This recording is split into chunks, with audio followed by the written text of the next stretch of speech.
Welcome into Dave's Techway. Welcome into the live stream. YouTube says I'm live, so I must be live, right? The internet never lies. MT Corner's in the house. Howdy, MT. Glad you could join me today, buddy. How was that fishing trip last weekend with your son? Hope you had a good time. It's a little live stream that I do here every weekend. Was on Saturdays, now it's on Sundays, of course. Go through some tech news. We do some chatting about tech stuff, whatever comes up, we talk about. Sometimes I do some gameplay. Haven't been doing much of that lately. Talk about what's coming up on the channel and all that good happy stuff, and how the channel is done. Today's topics, we got MSI's first Intel graphics card. It's going to be a low profile, believe it or not.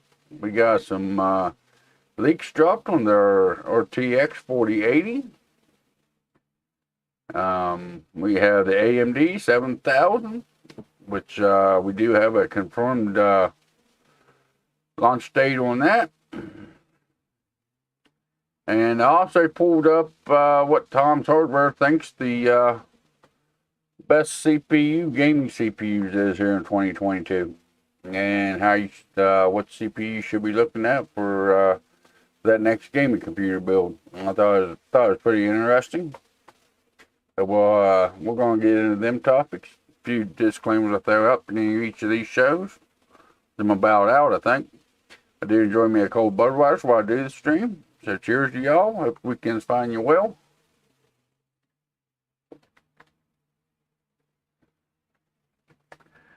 That means there will be some alcohol consumption on the show. Foul language warning. I am a truck driver by trade if you're new around here. So my language ain't always the best. I try to keep it to a bare minimum, but every once in a while it does slip out. I try not to, but it does happen. That's the two major warnings I throw out. You know, I don't want nobody here that ain't gonna feel comfortable or don't like that kind of stuff. So I make sure everybody knows up front that it does happen from time to time. We'll go ahead and we'll jump into these articles. Everything I talk about in the articles will be linked in the description below if there's more reading you like to do than what I actually talk about. Traveling this weekend, I've been trying to pick up some tech deals while on the road. Oh, that sounds interesting. Kind of hard to get it and try to pick up some tech deals while on the road, but then again, it opens up your opportunities for better tech deals. If you're out traveling, sometimes you get better deals away from your local area than what you can locally. Best of luck on the tech deals. Hopefully you find some good stuff, some good prices.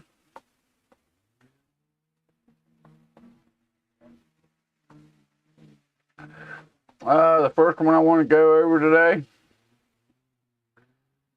which Intel's ARC GPUs have been out. They have been out in China. They do their MSI's first ARC A380 is a low profile card. It's been spotted in pre-built systems in China, of course.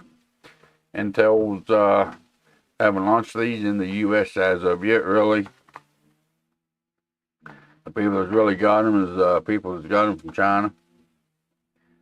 Some of the bigger YouTubers like Gamers Nexus and stuff like that, they have got their hands on them. It's got some content about them.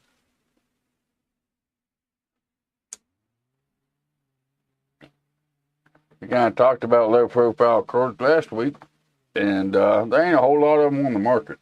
If you're looking to upgrade a small build or a Dell Optiplex or something like that, you're very limited.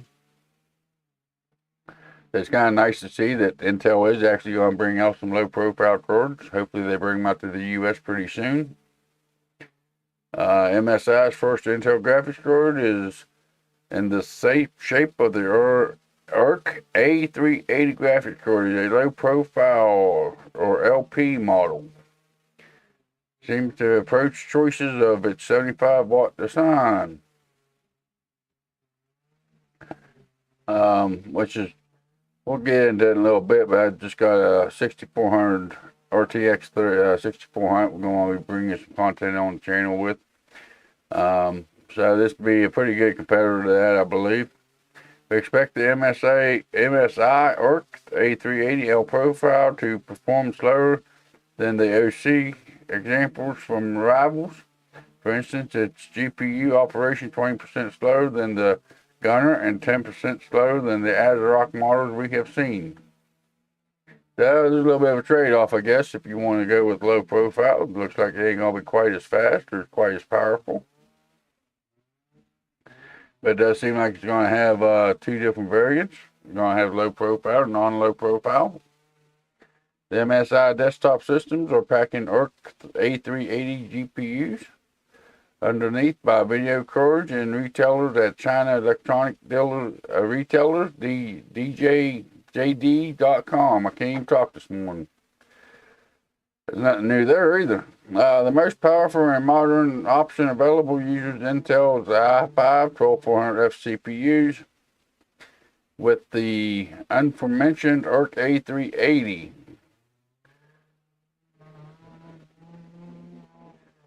It should be a pretty good pairing. F12400F is actually a pretty good CPU for gaming. It poses a machine for esports style or internet cafe style gaming. However, there are other CPU choices such as the i3 10100F or the 10400F. Those with smaller budgets or more modest needs. All the systems feature the MSI Bomber motherboard, H510M or 610M. Depending on the processor generation, prices for these systems range the local equivalents of $530 to $650. Too bad it's in a system you can't really upgrade. There ain't much of an upgrade path because they are in the HPs and whatnot. But at least they are coming out with a low profile. It'd be nice to see them when they come into the U.S. Hopefully they bring them into the U.S.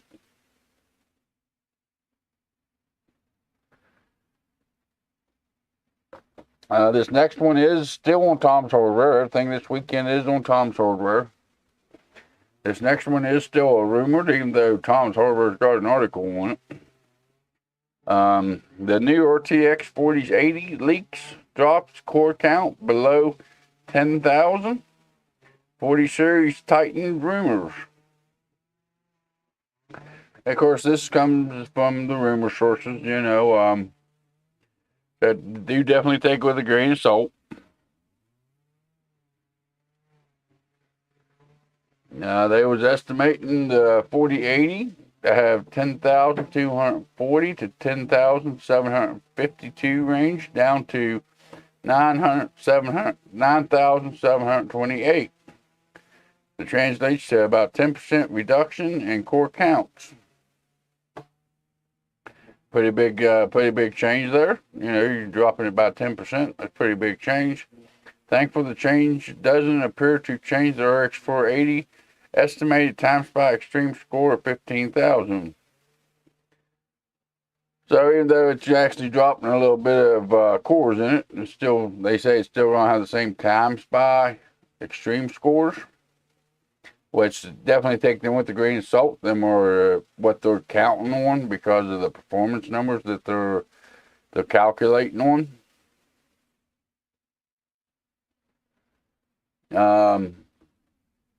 Other indicator specs for the RX 480 also remain intact, including the 420 watt power limit, 16 gigs of 21 gigabits per second DDR6X memory, and the AD103 die. Chris McGraw's in the house. Howdy, Chris. Glad you could join me this weekend, buddy. Glad you stopped by. Decided to hang out with me for a little bit here.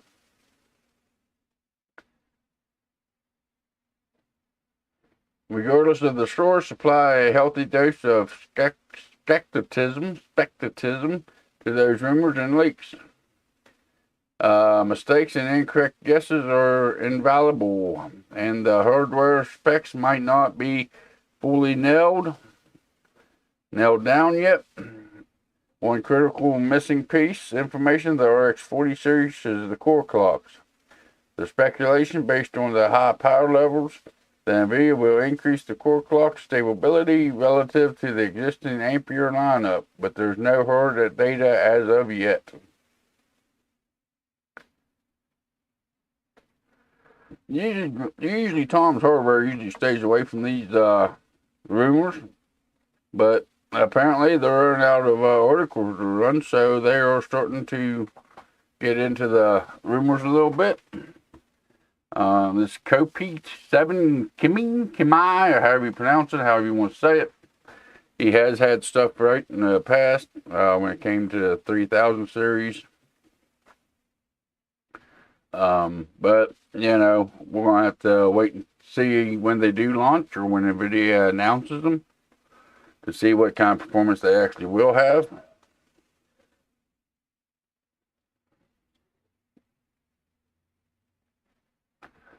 I thought this next one was a little bit interesting too. There's an interesting question if we do in fact get a new Titan card. They skipped the Titan naming on the 3000 series, but I guess they're thinking that they will be coming out with a Titan again this time. I don't know exactly where he gets his information from. But they're saying that they may actually end up with another Titan card, which we haven't seen in the last generation. GeForce Gaming GPU lineup with lots of memory and enhanced drivers. Or will we instead get a RTX 4090 Ti that skips the professional driver enhancements? Either way, we can safely guess a card with 48 gigs of DDR6X memory won't come cheap.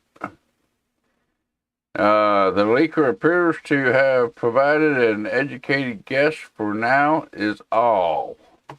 Right there they're saying it's an educated guess, so we'll have to see what actually comes of it. I looked at your RMA video, and I'm glad you had a better experience with ADATA than I did purchasing DDR4 last time. They just canceled the order, and for no good reason given. I ended up getting my CL14 kit from Corsair instead. Huh? They just up and canceled your order for no reason? Sounds a little strange there. Maybe they didn't have it in stock. Maybe it was a kit that they quit making and they didn't have it in stock and they thought they did or something. Maybe. Yeah, but ADATA treated me pretty good on my RMA process for the RAM.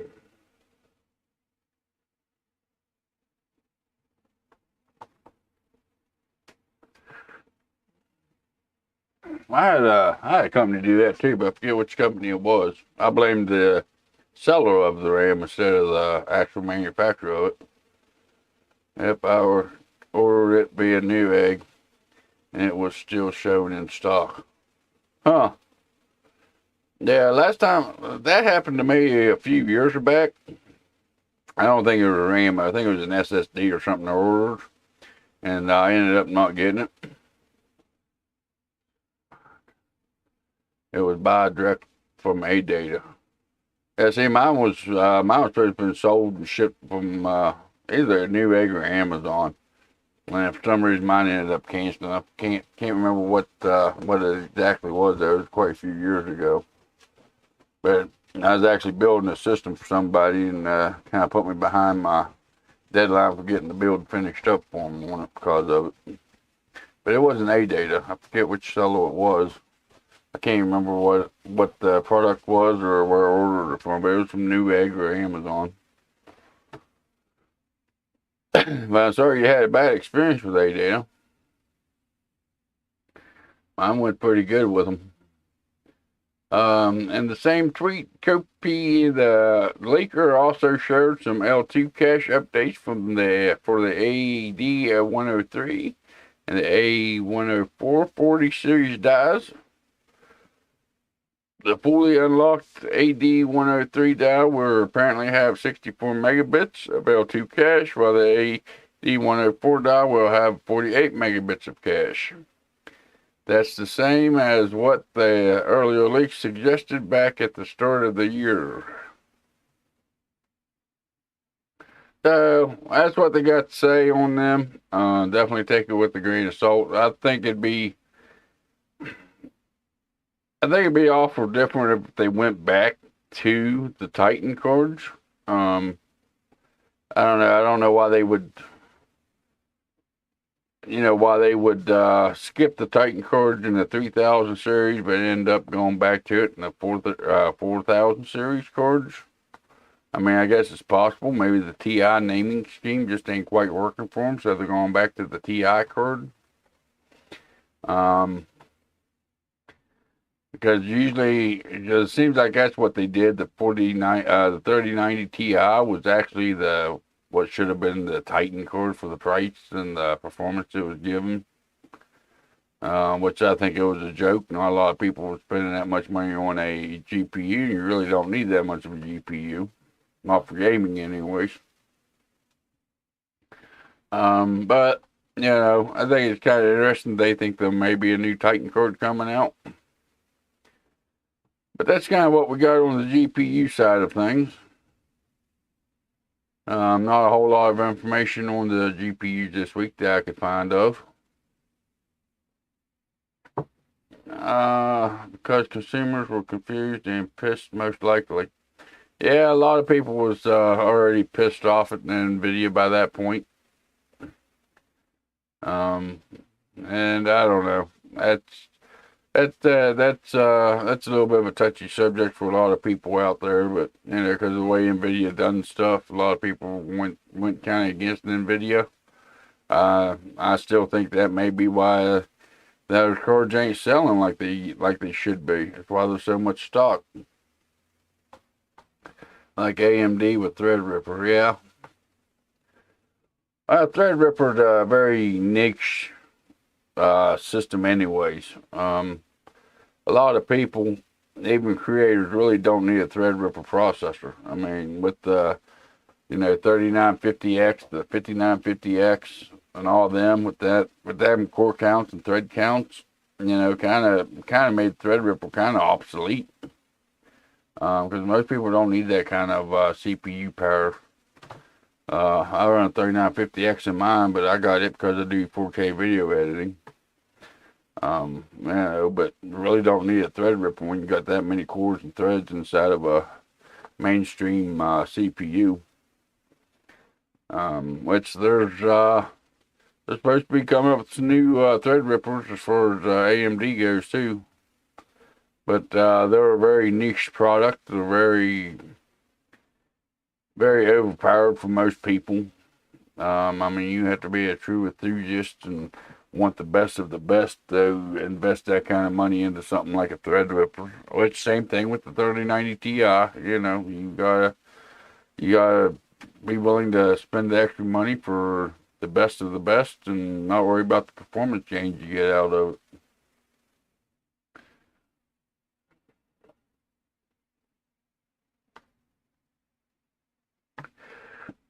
Speaking of AMD, AMD Ryzen 7000 Zen 4 CPUs, AM5 motherboards, launching September the 15th. This was put out 2 days ago. The wait's just about over with, they say. Thanks to the new announcements from MSI and Weibo, I guess the way you pronounce that, Weibo. September the 15th is the newly confirmed release date for AMD Ryzen 7000 processors, codenamed Zen 4. It's associated with the AM5 platform. AMD itself confirmed a generic Q4 release this year, but MSI is the first to spill the actual release date, which is just a month away. Which we kind of touched on that last week with the 5000 series and the CPUs and the specs of them, which I was going to pull that back up this week, but I didn't. There was a little bit of a revision on that, which is on Tom's Hardware site.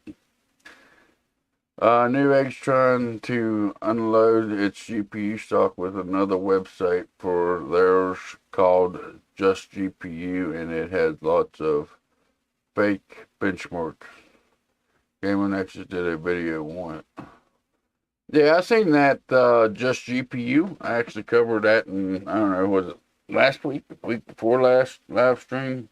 I think it was a week before last live stream. I kind of touched on that they launched that new Just GPU.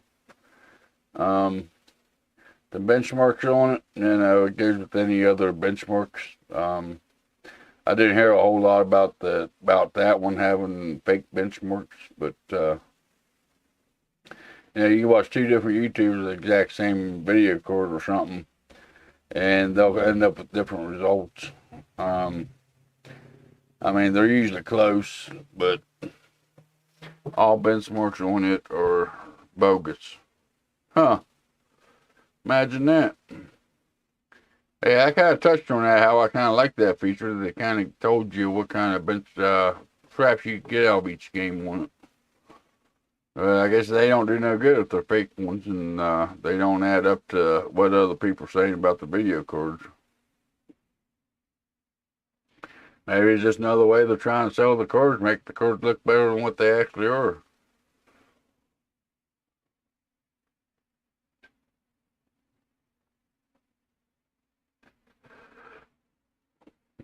The math don't add up with their results. Yeah, it's a shame that Newegg feels they gotta do that, or maybe whoever actually did the testing didn't actually do them right or something. Maybe, I don't know. I really don't want to offend them because I really don't know much on the subject. I didn't do a whole lot of investigation into the numbers. They use 3D mark data to estimate game performance. Yeah, see, that ain't right of them. If you're going to put together a site and say this is the performance you can get, they need to take somebody and have them test the games with each of the graphics cards to see what kind of results they have. They shouldn't do that with 3D mark, which is far from the real world. Yeah, it is. And when you talk about benchmarks, it all depends on the resolution they're running out, the settings they're running at, or there's a lot of different stuff that makes a difference when you're running benchmarks. But just by running a 3D mark times pi or whatever, then estimating game performance, that's a bunch of BS. I don't agree with any company doing that. What was it, Intel? I think it was Intel or Nvidia. One of them was caught actually doing that as well, where they was throwing out bogus, which they do at the beginning of each launch. They make their cards look the best over the competitors' cards, because of the games that they play. Each game engine is designed to do better for one card or the other. But for them to do it for the whole website, for every video card they have that they sell, I think it's a bunch of BS. If Gamer Nexus looked into it, I believe what Gamer Nexus says. I didn't actually see the video on it though.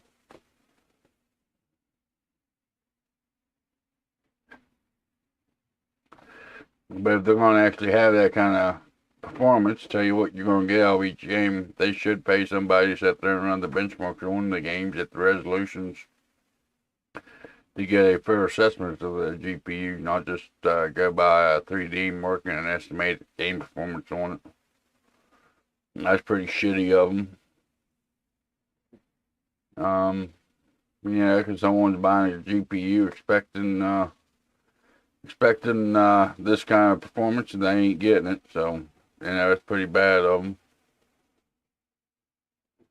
But MSI and whoever this Weibo is, I'm not too sure on who that is, confirmed September the 15th is the new release date for the $7,000 series processors from AMD.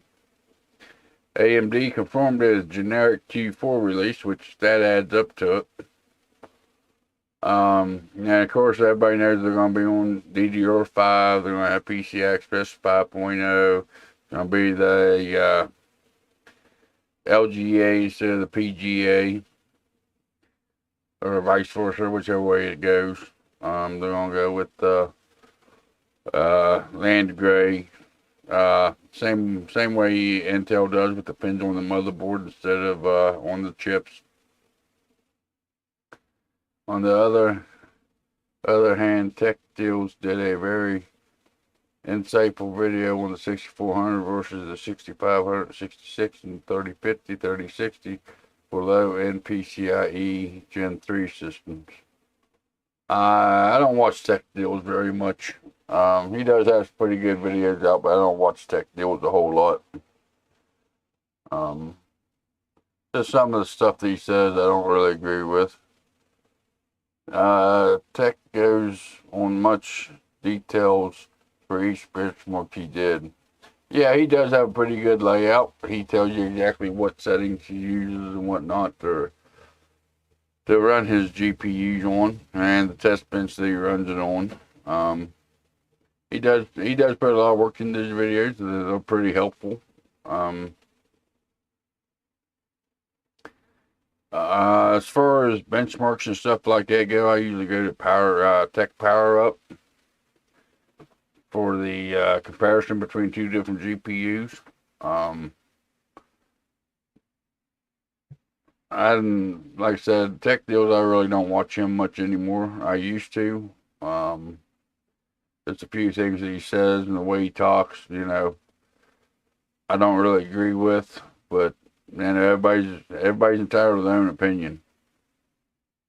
I don't want to talk bad about any other YouTuber out there, but just the difference of opinion, so I quit watching them.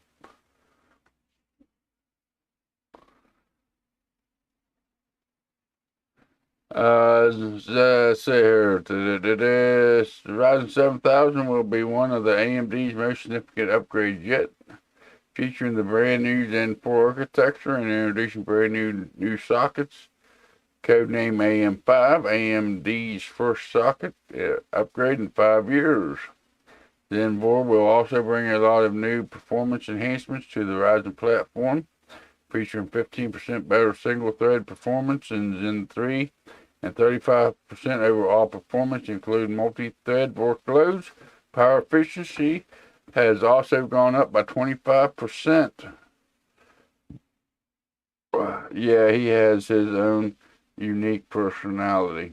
Yeah, well, a lot of us do. It's just, it's what makes our channels different. Because within the tech space, you only have so much stuff you can talk about, and who we are and where we come from and the way we look at things is what makes our channels unique from each other. But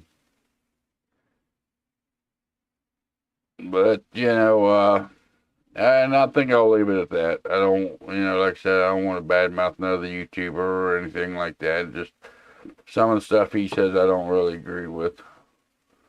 Yeah, but it's many use up to 50% more power to achieve that 25%.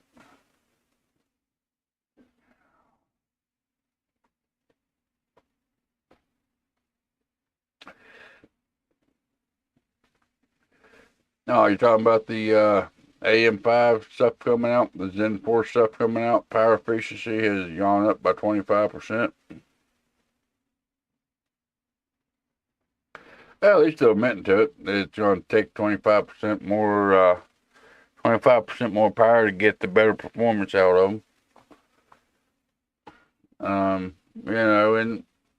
Usually if you're going to do better with a new node or a new processor for a CPU, it usually will take more power. And it's just like the 4000 series and the 7000 series of GPUs coming up. That's how all them numbers is coming about, because they're saying that they can use this much wattage, and by their numbers and their calculations, this is what they should be.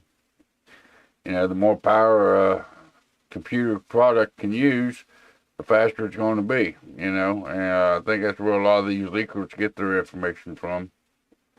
But this seems to be pretty solid from AMD themselves. It seems to be, or at least from MSI. With those clock, yeah, definitely. This here says Zen 4 actually IPC gains are quite small for 8 to 10% gains over Zen 3. But AMD makes up for this by dramatically improving Zen 4 clock speeds. Ryzen 7000 CPUs are expected to feature peak boost clocks well north of 5 gigahertz and peaking as high as 5.5 gigahertz. That's pretty big gains on them. Even if you do have to pay a little bit more in power cost for it, that's pretty big gains.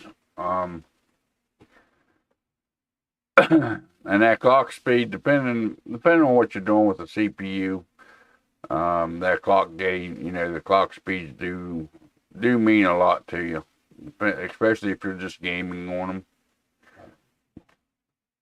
Intel 13th Gen has no IPC gain. Yeah, that's what they're saying. 13th Gen ain't supposed to have no IPC gain. It's just the clock speeds that's going up on them. It looks like what I've read so far on the 13th Gen. They'll have a little bit bigger cache, I believe, and the clock speeds will be a little bit higher on them. But it's just, it is what it is. Each company's kind of building the products stacked according to what they think is going to be best and what they can make the most money off of. One thing that's really kicking AMD right now is, though, I believe, is going from one type of socket to the other. Yeah, you ain't gonna need a heater. If you got a game computer in your room, you ain't gonna need a heater this winter. Not with the power these things are putting out. By the time you put in the new GPU and the new CPU from either company, you ain't gonna need a space heater. Just turn on your computer and run have a benchmark on a loop. You'll be all right. They'll warm you up. It'll be like having an electric heater hooked up with the power that they're going to use with what people are saying, anyways.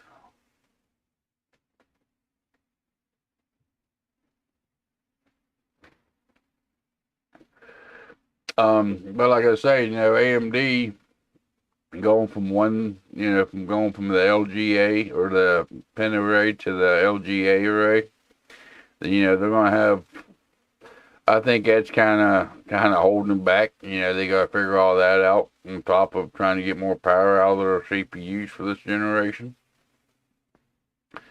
Maybe when the 8000 series comes out, they'll they may be able to do a little bit better improvements to them, just because they won't be going from one pen layout to the other. All that does take effect on the chips and how the manufacturing process is.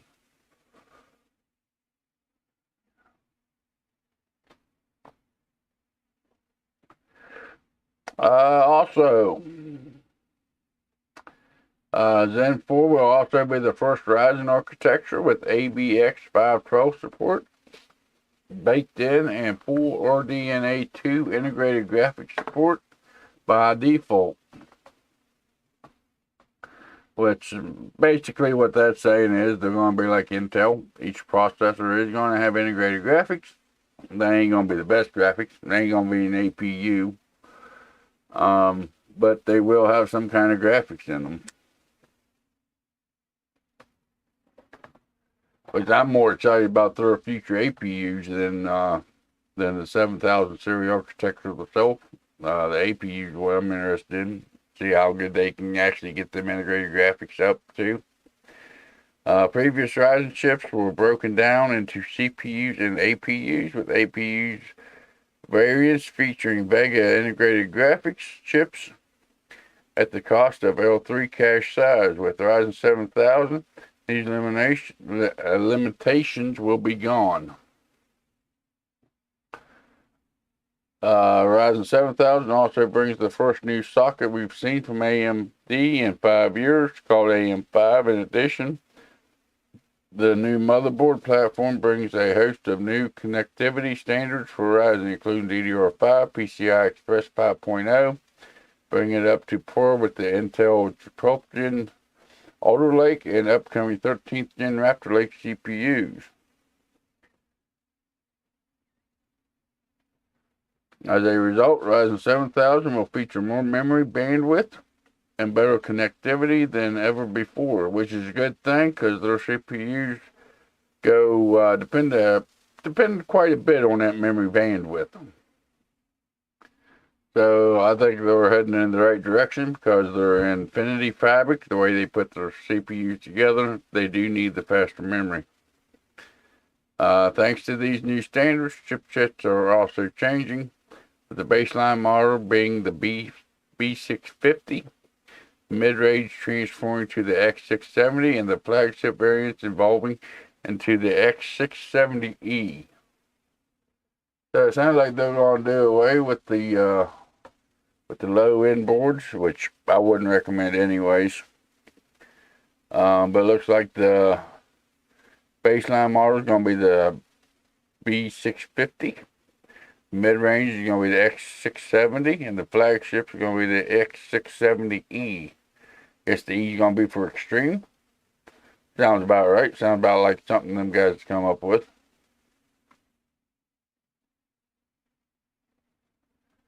To see if DDR5 scales better with AM5.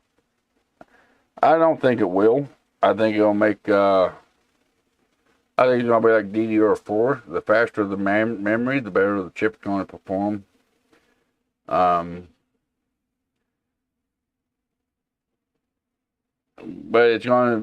when they come out with a new CPU that represents new RAM, you know, it's kind of going to be hard to see how that chip would operate with DDR4 memory if it's only going to support DDR5 memory. I mean, right now there ain't much of a difference between the high-end kits of DDR4 and the low-end kits of DDR5. There ain't much performance gain to have going with DDR5. But Ryzen is known to need faster memory. Well, Intel is so picky about their RAM speeds. And of course, this is a new architecture for Ryzen. So maybe theirs won't be so picky about the RAM speed either. I mean, you know, it's kind of up in the air if they're still going to be dependent on the RAM speed because of the Infinity Fabric. Told you I can't talk today. Bad day for me.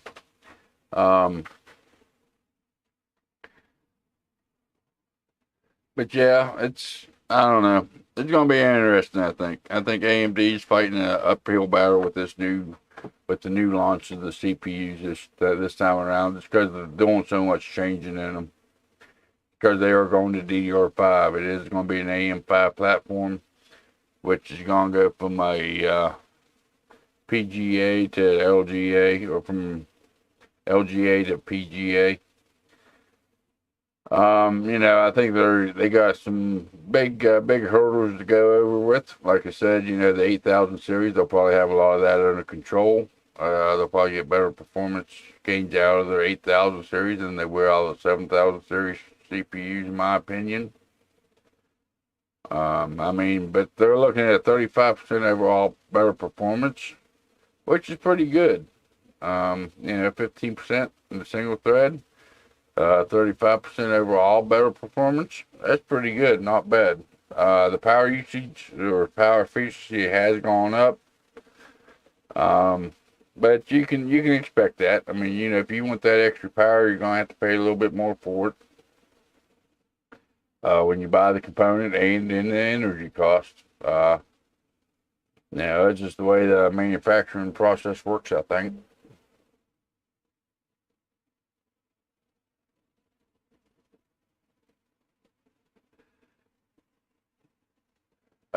For the last news article we got for today, this also comes from Tom's Hardware. Best CPU for gaming in 2022. I thought this was pretty interesting. They put this out. Included in this guide, they say number one is the Intel i5 Pro 400, followed up by AMD, the 5600X. The 12900K comes in third. 5950X comes in fourth. Fifth is the 5800X3D. Intel 12700K is sixth. Seventh is the 12600K. Eighth is the Intel 12100. And the 5600G is ninth. And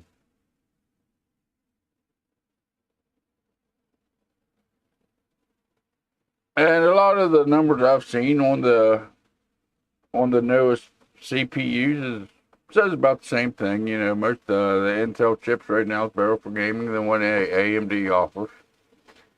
At least board partners won't jump ship with AM5 like some did with Intel Arc GPUs. Yeah, that's true. Hopefully they don't anyways. Because the more board manufacturers that's making them, the more competition is going to be, and the lower the prices are going to stay for us end users of them.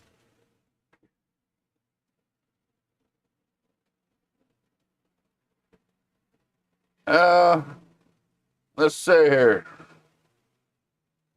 We have our tips and picks below. Will show that the best CPU for gaming. When shopping for the best CPU for gaming, you'll want to balance performance and features with your CPU budget. Oh, excuse me. You can also see how all of these processors stack up in our CPU benchmark, which includes CPU overclock benchmarks. But for details, helpful in picking the best processor for your gaming rig, you can check out our 2022 Best Buyer's Guide. If you're on the fence about CPU company to go with, our AMD versus Intel article develops a topic coming up as a winner. And they basically, if you look at the top here, it says here's the best CPUs for gaming for the money. So it's the best performance for the price. Everybody knows the 5800X3D is the best of the best right now for gaming. Even over top the 12900K. But the price for it's a little high, you know. The Ryzen 5 5600 is the best AMD CPU for gaming at $175. But Intel still holds the overall lead and the price range. If you're upgrading your first gen Ryzen system, there isn't a better deal because the 5600 brings the best of Zen 3 to the older Ryzen motherboard. If you're looking for the best AMD CPU for gaming, the new Ryzen 7 5800X3D is the fastest gaming CPU on the market. This chip and its 3D V-cache isn't as fast as compatible chips on other types of work beyond gaming. And that's because of the V-cache, the 3D V-cache they got beyond gaming though. So you'll need to be aware of the pros and cons. Also at $449 price point, it's a bit higher than we typically recommend for gaming centric builds. I guess that's kind of depending on your budget for your gaming build and what you actually need for your gaming builds. But I think the 5800X3D is still a little overpriced compared to the regular 5800X.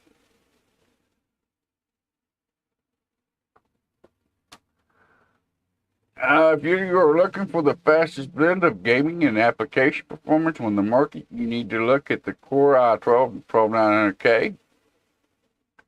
$589, 12900K delivers incredible levels of threaded performance, beating AMD's best. However, the $380 i7 12700K offers essentially the same gaming performance as the flagship 12900K, but for $200 less. 12900K serves up the utmost in productivity performance, but the i7 12700K provides impressive pricing and performance in both gaming and applications. The $280 12600K is easily the best CPU for gaming in its $260 to $300 price bracket, while the $110 i3 12100 is the best for budget gaming CPUs. Our AMD Zen 3 5000 article has all of the details on the AMD latest CPUs.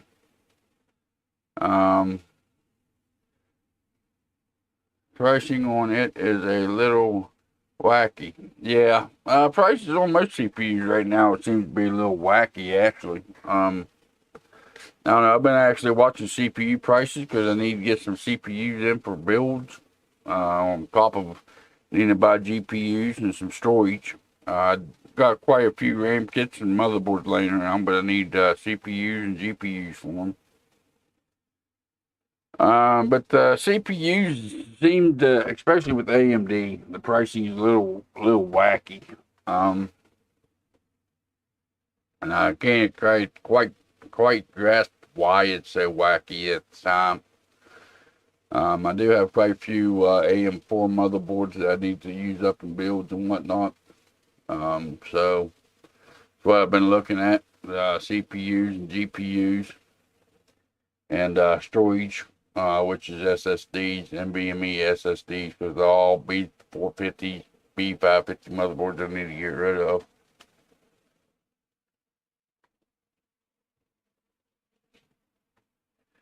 And I got a couple CPUs back there, but I don't quite have as many CPUs as what I've got for motherboards. Best CPU for gaming at a glance. Overall, best CPU for gaming would be the i5 12400F or 12400. Alternative would be the Ryzen 5 5600. High performance value, best CPU for gaming would be the 12900K. Or the AMD Ryzen 9 5950X.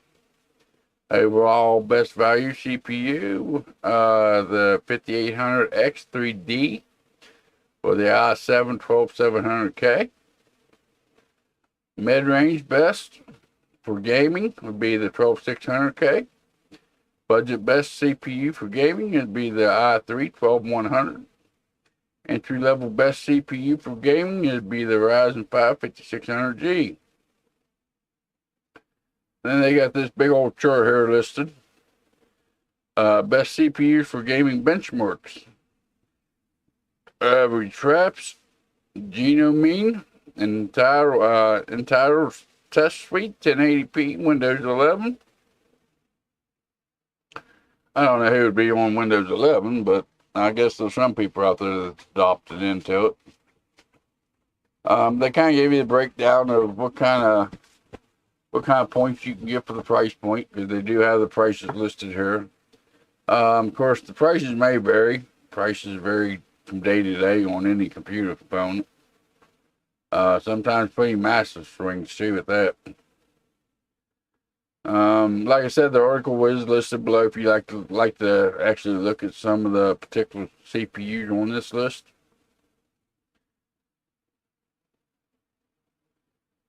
I ain't gonna spend a whole lot of time on the graphs.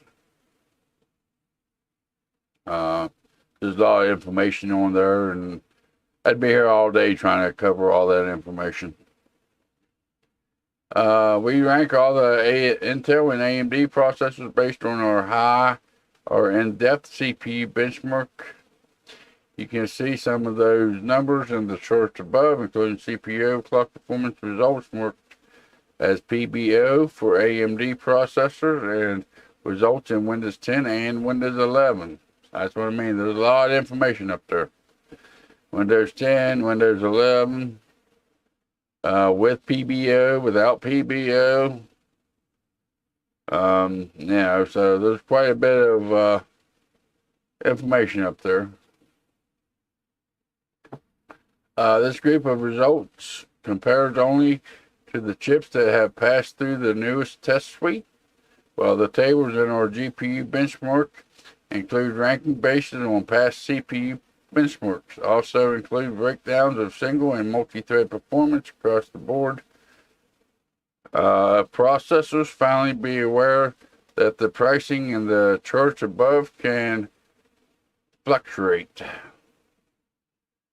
If you'd like to have some quick shopping tips, we also have some of them here. For choosing the best CPUs for gaming in 2022, considering the following. You can't lose with AMD or Intel. As noted in our recent AMD and Intel failure, Intel tends to make the best CPUs for gaming for mainstream PCs lately. For the gaming, clock speed is more important than the number of cores. High CPU core speeds translate to snappier performance in simple tasks like gaming, while more cores will help you get through heavy workloads faster. Budget for a full system. Don't pair a strong CPU with a weak storage, RAM, or graphics. Overclocking isn't for everyone, but if you follow our How to Overclock CPU guide, you can scrape out extra performance gains. Impressive little system with the GPU docking station. Just hope they fix the BIOS issues the buyer had in his latest video before final release. Nothing works so. Let's see here. What we got over here? What did you send me, Chris? Sent me a link. Pre-sale B550. What is it? Microcomputer. Mini computer. Oh, come on. No, get off there. No, you don't need to know my location. Damn companies want to know where I live. Yeah. Tough diddly. $729 for the Ryzen 5700G. 16 gigs of RAM with a 512 gig SSD. With a US adapter, which probably changes the price depending on if you need the EU or the UK or the AU or the JP.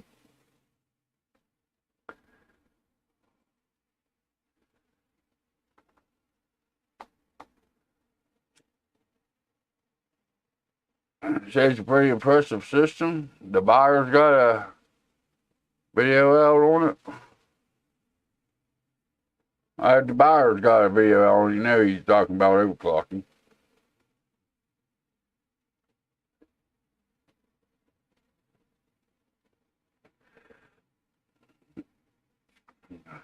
$5,700G got pretty good little graphics on it.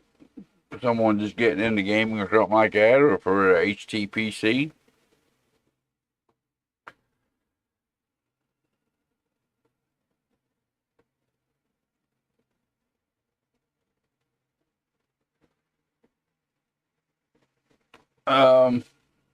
That's kind of the rundown of the best CPUs for gaming in 2022. I don't know. I kind of agree with them from what I've seen this morning. I kind of looked at it a little bit there this morning. I think it's kind of cool they give you AMD and Intel for most of them, depending on your flavor. Of course, if you've had an AMD system for a while, you know, it's better just to place the CPU instead of having to redo your whole system with the new motherboard and all that. They go to Intel. Or possibly having to buy new RAM too at DDR5 prices right now.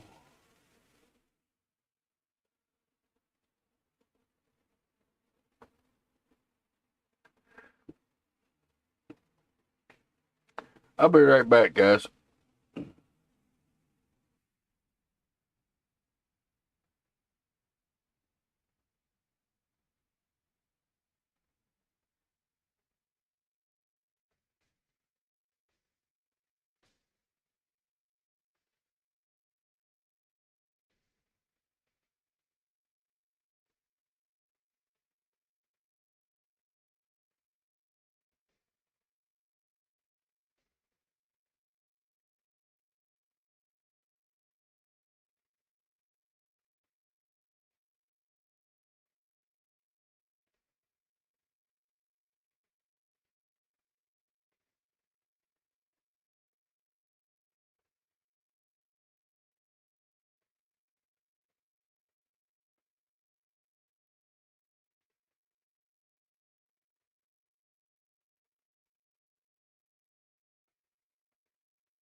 Alright, I'm back. Sorry about that. Mother Nature was calling. But yeah, that's their pick for the best gaming CPUs. Depending on your entry level, your best budget, mid-range, overall value, best high performance value, best overall CPU for gaming. And of course, they did it all on price, depending on the price of them. Did you get that PC you ordered on eBay to replace the other one you had bent pins on? Yes, I did. Actually getting ready to talk about that there, Chris. First, let's before we get into that, let's see how the channel's done for the week. I know we haven't had a very good week for the community. We've only got eight new subscribers for the week. If any of you's watching the live stream, welcome to the community. Glad you decided to hit that subscribe button. The views have been down a little bit this week as well. They say it's about average for what it has been for the last 7 days, but I think they're down a little bit myself. Kind of surprising me that a lot of my videos that's doing well for me is my BIOS updates and the RAM and the CPU overclocking. That's been the most popular on the channel. It's been the most popular since I started putting them videos out, actually.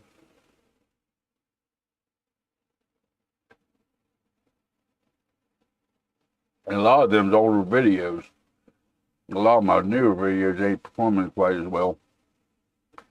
The little mini PC and pre-release. Oh, that link that you sent me, that minus form.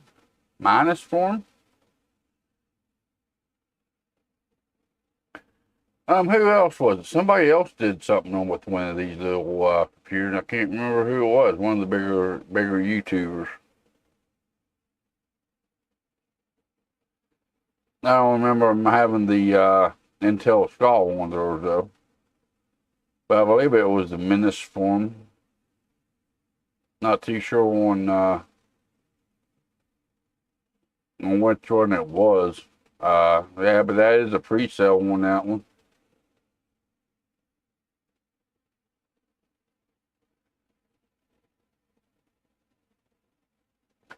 Looks bare bones. That does come with a processor, RAM, and an SSD.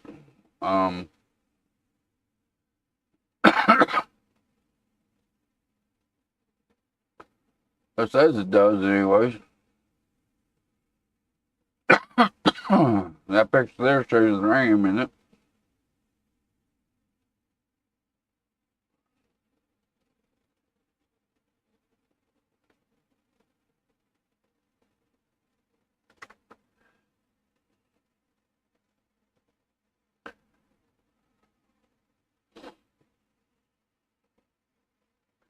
There's their website itself. Looks like they got several different ones of it, actually.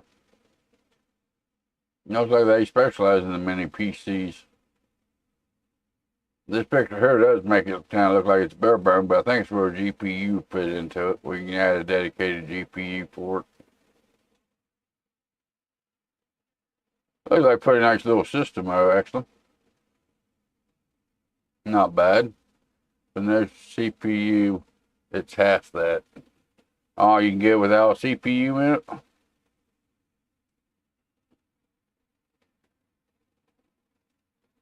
I won't let me pick without CPU. You got bare bones. $319 for the bare bones. Here in the US it's $319 with the bare bones without the CPU, RAM, or SSD in it. $729 with the 5700G, 16 gigs of RAM, and 512 gig SSD. Sale price $319, no CPU and bare bones. Yeah. Yeah, but I mean, that's pretty good setup right there with the way they got it configured with the 5700G, the integrated graphics, and then you got 16 gigs of RAM and a 512 gig SSD. That ain't too bad. Got up 32 gigs of RAM with the 512 gig SSD. I'd like to see an option with a 1 terabyte SSD in it, actually. But 32 gigs and the 512 gig SSD, you're looking at $809 with the 5700G. That probably ain't too bad of a deal. Sounds about right. Oh, dropping my dropping everything over here. Basically $280 to add the 5700G. If you go with the bare bones without CPU, you also don't get no RAM or SSD with it either.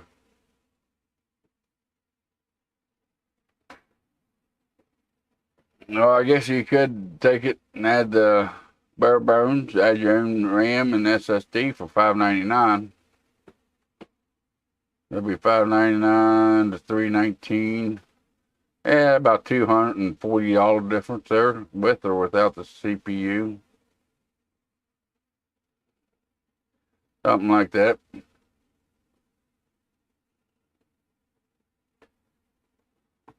But yeah, Chris, to answer your question, I did get my new Dell Optiplex in, or another Dell Optiplex that I ordered last week.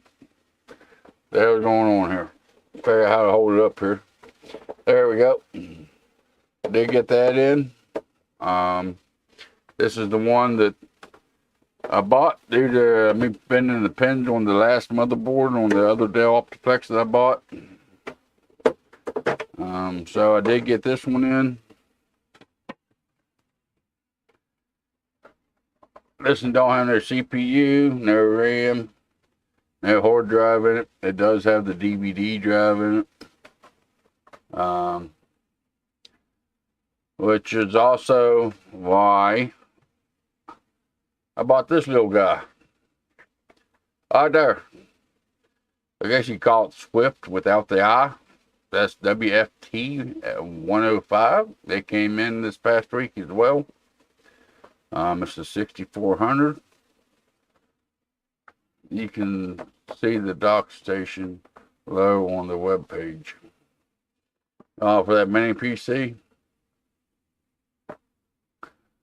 This week's video will be the unboxing of this little thing, where I just kind of run down through the specs, give you my first impressions on it.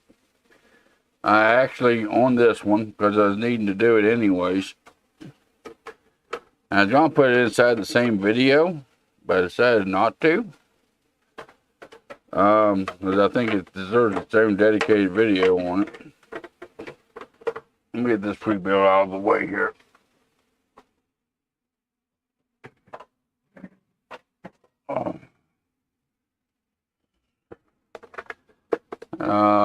Pull this out of the box here.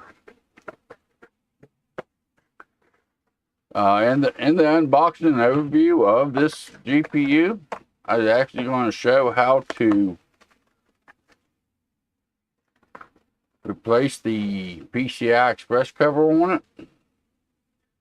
I decided it was worth its own video, because here's the high PCI Express cover that comes with it. The bracket that goes in the back of the computer. And this here's the low profile that I did put onto it this morning. I'm going to put both of them, that and the unboxing, in the same video, but I think it's going to be worth two separate videos on this. One's going to be the unboxing overview of it, and then a dedicated video on how to change this back plate out. Because I really don't like the way they did it. I don't know if you can see it on stream or not, but you got the 4 screws here at the top. You got to take off. You got 4 screws here at the bottom you got to take off to be able to take off the shroud, the heat shroud on it. This screw down here at the bottom, to change it out, you can get to fairly easy, no problem. But there is another one that sits right behind this shroud right here. It's got to be also removed to change out this bracket. And then you have 2 screws right here above your ports that need to be changed out. Yeah, that is the XFX 6400 the SWFT 105. Which I got to pull the cooler completely off, but for a lot of people, I feel that it would be wrong for me to do that. Because they do have a warranty voided sticker on the back, and a lot of people ain't gonna feel comfortable with repasting it, which you shouldn't have to repaste a new GPU anyways.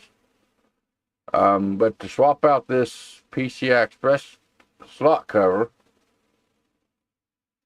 and put it on the low profile, you gotta either take the cooler completely off, or at least you have to take off the metal shroud for the fan.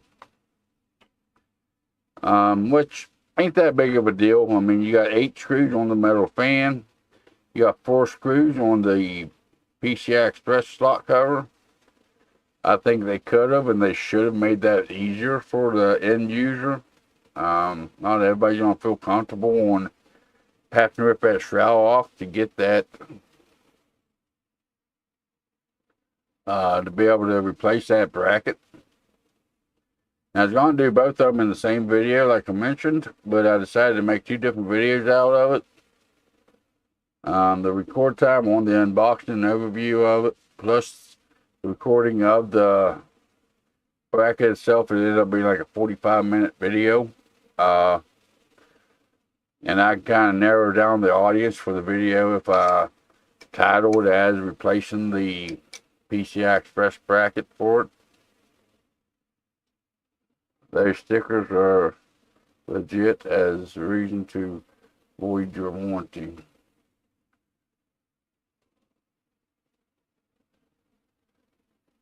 Yeah, that's kind of a controversial thing. Busting them stickers actually void the warranty. But still yet, it kind of gives the company a reason to not have to honor a warranty if you do actually tear into them. I think it's a bunch of BS. I believe in, you paid for it, you should be able to try to repair it yourself if possible. But they do use it as an excuse not to have to cover the warranty on their video cards. And as you can see, it's a very small cord. Yeah, I measured the box this morning. Hell, the box is only like 8 inches by 6 inches by just a little over an inch thick. Never had a GPU done before the way the UPS delivered it. But whenever the UPS actually delivered this GPU, they left it in my mailbox because the box is so small it fit inside of a regular mailbox. Most GPUs I order, they usually come to the front door with them, but this one here was so small they could actually put it in the mailbox. The U.S. court determined so that those stickers are BS to screw customers. Well, it's good. Then maybe even if you bust them stickers, that they have to honor the warranty on them then. Of course, that's the U.S. court, so that's here in the U.S. If you're overseas, that may not hold true. But still, a lot of people, even me, you buying a new GPU, you shouldn't have to pull that cooler off to replace that back plate. You got 8 screws on the metal shroud. You got 4 screws on the back plate itself. If we look at this back plate here, you see where the 2 screws go into the main board of the GPU, and you have the 2 screws, one right above each port that holds it on. So that's 12 screws that's got to be replaced. Be able to change out that back plate. Most cards that's low profile like that, you usually have 3 screws, sometimes 4 screws, but you can get to them without having to remove the shroud for the fan. I think it's a very bad design on them. Which it is the cheapest 6400 you can buy. Which yes, that means there is corners that's been cut on them. I realize that. But still, yeah, you know, I don't think you should have to go through that much hassle to get them replaced.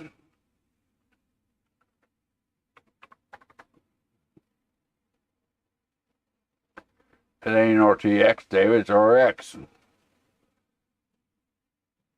Excuse me. Right there it is for $150. That's the exact model that I got. MSI has one for the same price. Well, it wasn't the same price when I bought mine. I probably went with the MSI version. That ain't low profile anyways.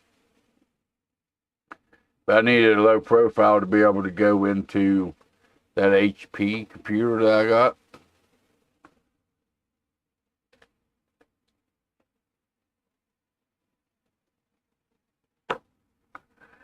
The next low profile we got would be the Sapphire one. And it was, what is that, $20 more?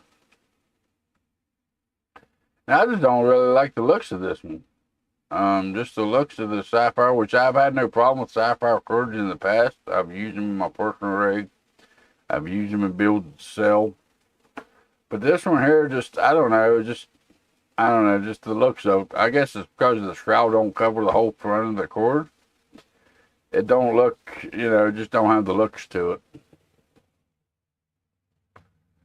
But that'll be the videos you can expect coming up on the channel. I'll have the unboxing of this video cord. And then the other one I started recording this morning, since I already had it out, was the changing of the PCI Express cover slot cover on it. Because like I said, it did take me a while to do it. It does have two different sizes of screws in it. One's on the very back of it. And the ones that's holding on the metal shroud is a 0 Phillips. But the one that's holding the back plate onto the main board of it is actually a number 1 Phillips. So you need two different screwdriver types to actually be able to change out the back plate on it.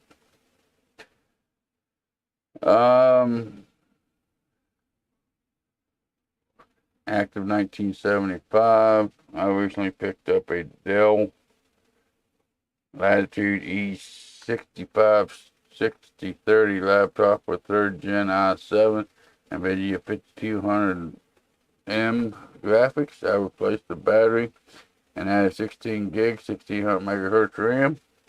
To my surprise, it will run Fortnite at 50-ish FPS. That's pretty good. Pretty good for a laptop that old. With a 3rd Gen i7. That's pretty good performance.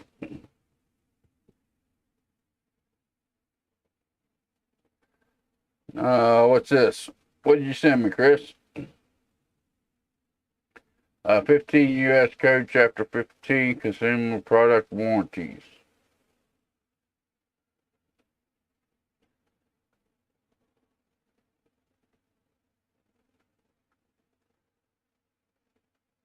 Voided stickers are illegal. These companies still use them.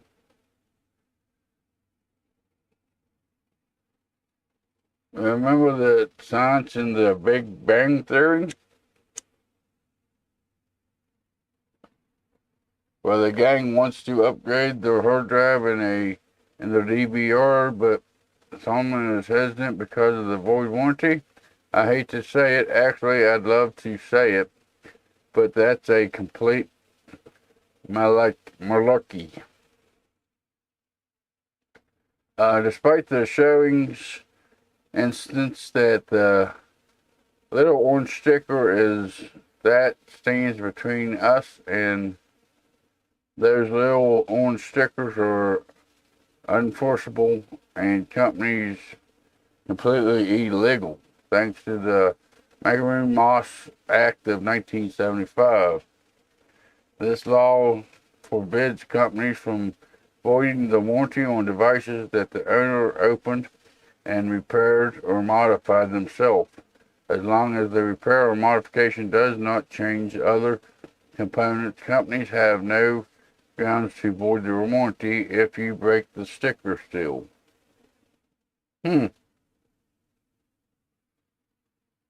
Okay, so it's a scare tactic for you don't open it up then. You can definitely feel the leg seat on the older machine though. Oh yeah, yeah, with the third gen i7, you definitely feel that.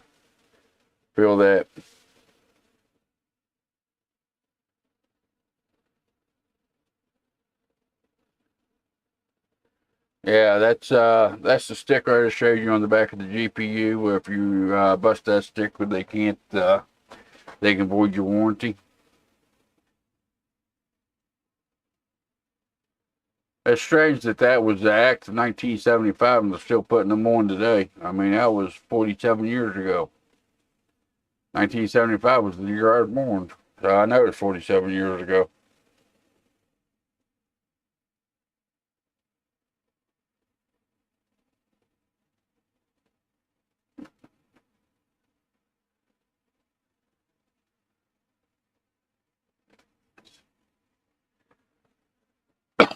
Suppose that laptop goes empty, I bet you can feel some latency on it. With the third gen, 16 gigs of RAM. That's probably what, DDR2 RAM, maybe DDR3 RAM on the third gen.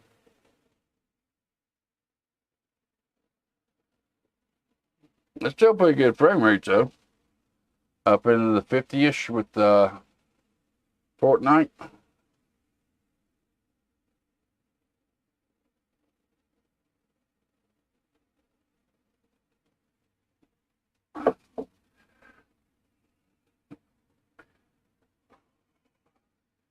Yeah, but that's some of the videos you can expect coming from up on the channel for the next couple of weeks. I know I didn't get one out this last week. Them are the two videos I was working on today. Like I said, I was going to put it all in one video, but by the time I got done recording all of it, by the time I had the intro and the outro to it, it'd be like a 45 minute to an hour long video. Them kind of videos don't do very good on YouTube. So it will be two different videos. One will be the unboxing overview of it.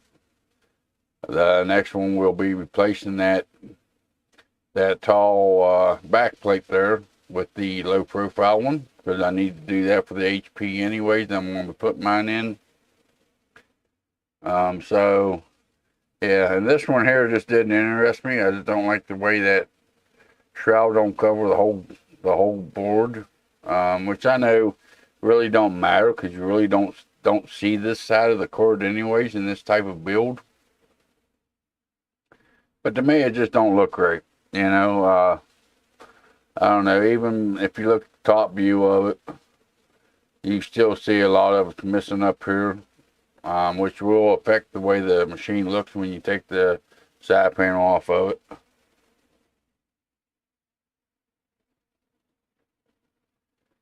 And I actually was going to go with the, I actually thought about going with the 1650. But the thing with the 1650 is the price of these things are completely outrageous. You know, there's an open box one for $60. That wouldn't be bad. Oh, I'm sorry, it was a 1660 I was looking for. I think it was 1660. I forget what the hell I was looking for this morning. I was looking for one to compare it to, and I think it was the 1650, but they was going for outrageously priced.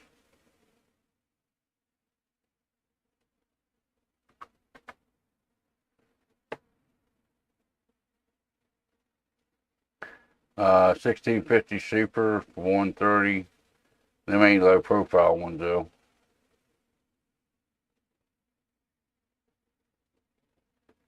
Because the 6400, by the videos I've been seeing, is about the same as a 16. I think it's the 1650 that's equaling. But whenever I looked these up earlier, what was it, yesterday I was looking these up? They were going for a lot higher prices than that.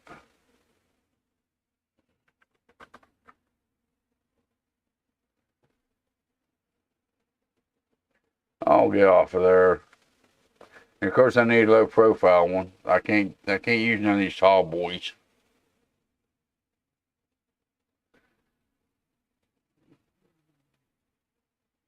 Yeah, there's the MSI 1654 gig going for $217. The 6400 pretty well matches the performance of it. You can get it for a little bit cheaper price.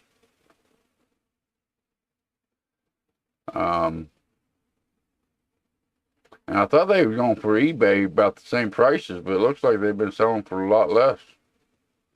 There's one for $100 without ports only.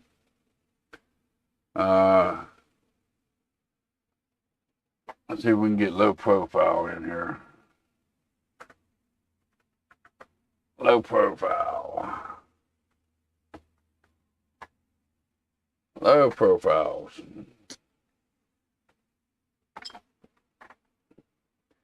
I could probably go $60 on one, but I was looking at them earlier and they were going for a lot higher. There's one for $185. That went for $200. That one there went for $242, $190. Oh, excuse me. These top ones, they wasn't up here when I first looked at them. Of course, that's coming from China. So coming from China, it's hard to tell when I'd get them. You may have to wait a while for me to do the videos on it.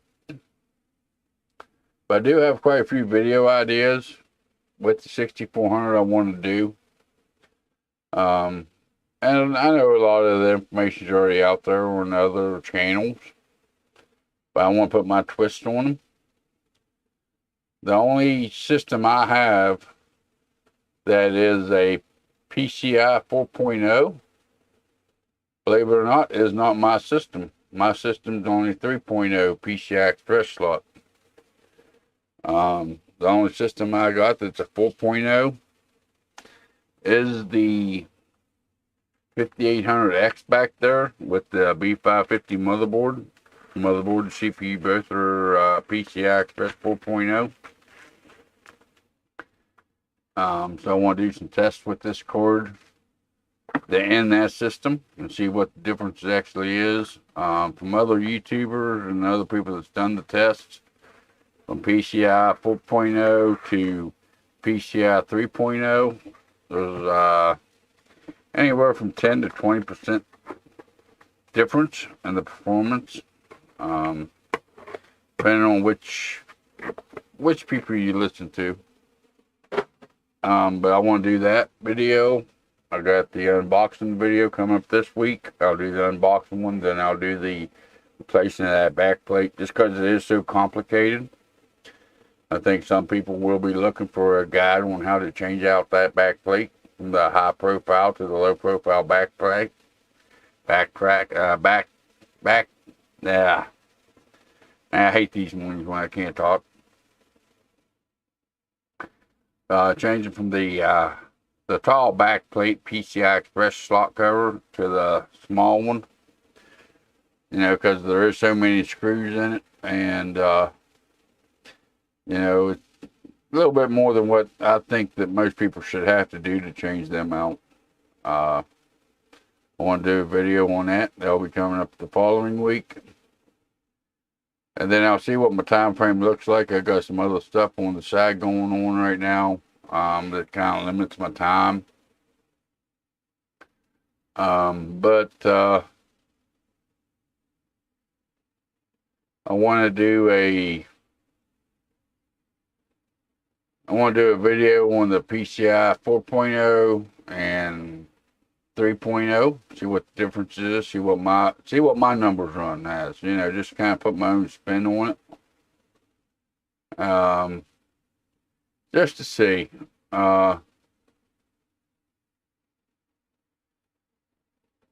See what the differences is. Like I said, most YouTubers out there, most people that's done that, it's looking at 10 to 20% difference in the frame rates.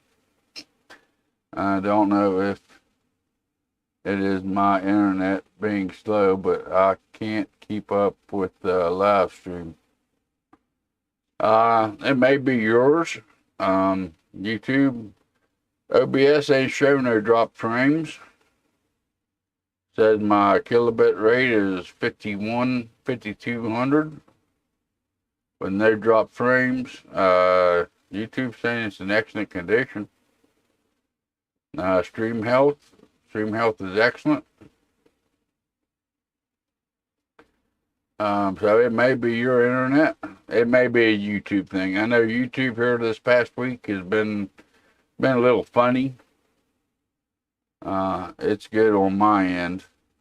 Okay, there you go. MT saying it's good on his end. So it must be your internet, Chris.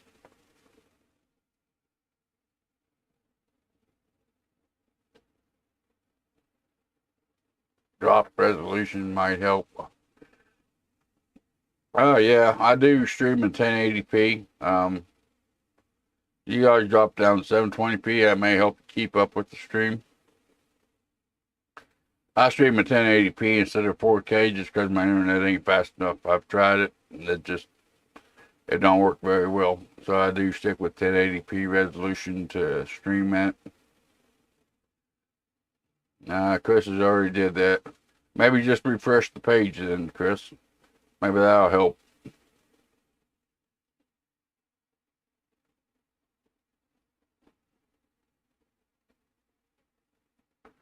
But I do have, I know a lot of the information's already out on 6400. I mean, it came out in April of this year, so I'm about 5 or 6 months late on getting one of them.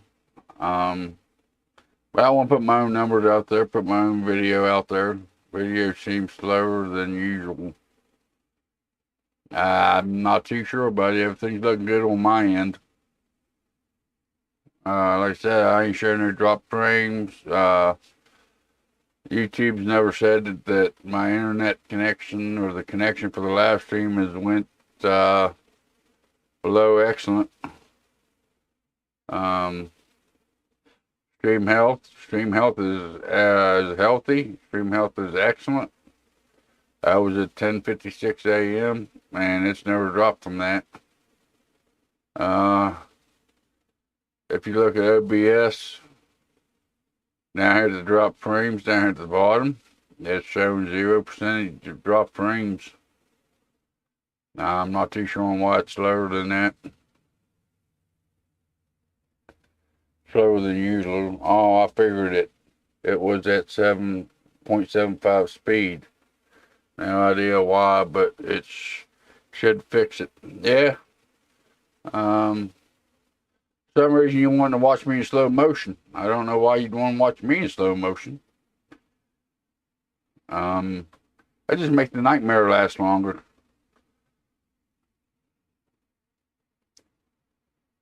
But yeah, that's some of the videos. Some of the videos coming up here on the channel. Like I said, I know a lot of the content's already been done.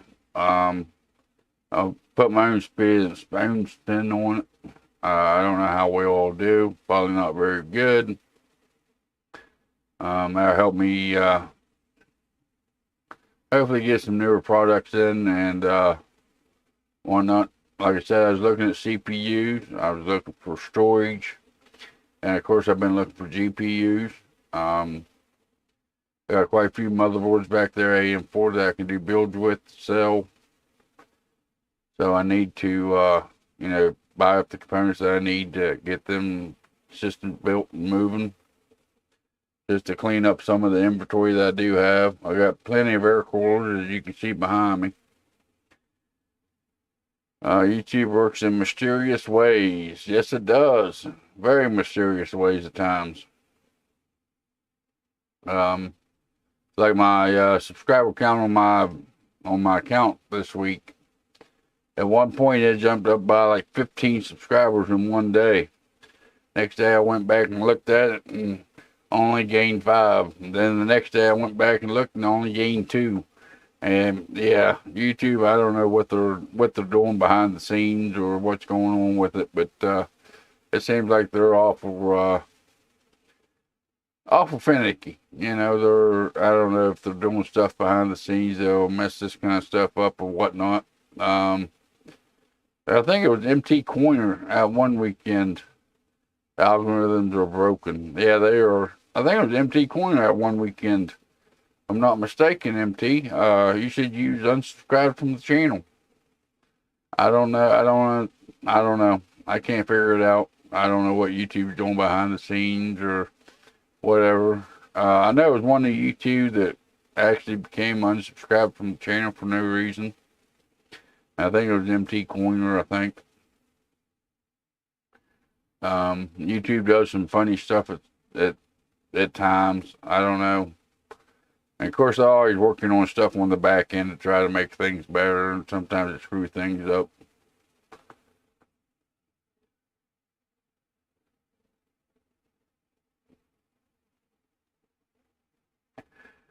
Talking about the algorithm being broken when they released the short shelf.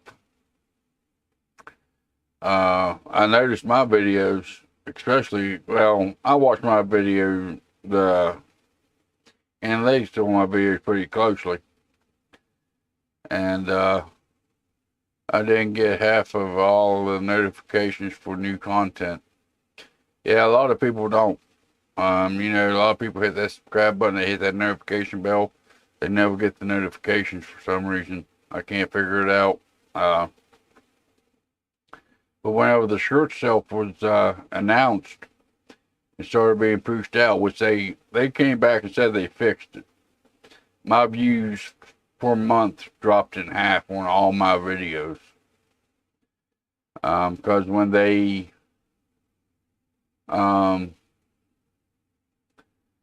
whenever they created the short shelf, they went in and messed with the algorithm so bad that it was only pushing out the short videos to people instead of long form content. And I don't do the short stuff. And none of my videos is vertical, none of them 60 seconds or less. I ain't doing that. I think it's a waste of time. MT Coiner, I've been unsubscribed from several channels in the past as well. Hit the like button and subscribe if you have not already. Yeah, hit that like button. Hit that subscribe button. But I don't know. YouTube has its bugs, just like any other web-based community format. It seems like sometimes they pick on me.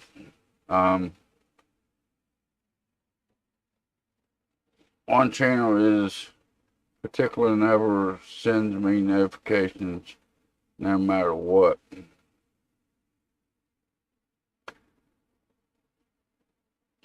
Yeah, I don't know how they send them notifications out. I thought they were supposed to be you're supposed to be notified anytime you subscribe to a channel, anytime they put out anything new or they go live. If you hit that notification bell, you should be notified, you know, and it don't seem to be working. I've heard other YouTubers, even in the tech community, talk about this. It don't seem like the notification system's working like it should. You know, there's been a lot of people that, you know, I know other creators out there that's got a lot bigger channels than me. 120 some thousand subscribers. And they haven't grown by one subscriber in probably 2 years. They haven't gained a subscriber at all. Tell me how that's possible. Even though they're getting, you know, 500,000 views a month, they ain't gaining their subscribers. I don't see how that's possible for any channel out there. You know, my content's very lackluster. Mine's very, you know,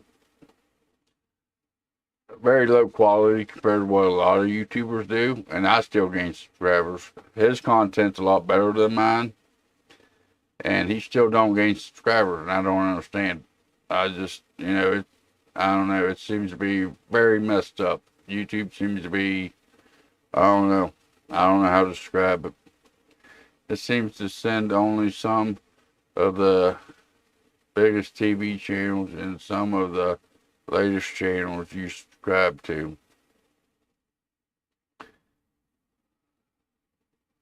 Yeah, I don't know. I mean, once you hit that subscribe button, you hit that notification bell, you figure you get notifications every time that channel put out something new. Um, like I said, they're always changing the algorithm. They're always changing how stuff works on the back end. I can't subscribe it.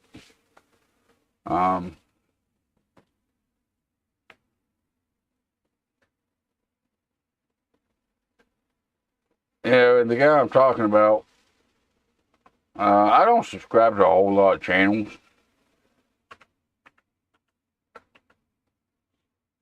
I really don't. I watch a lot of different stuff, you know, but I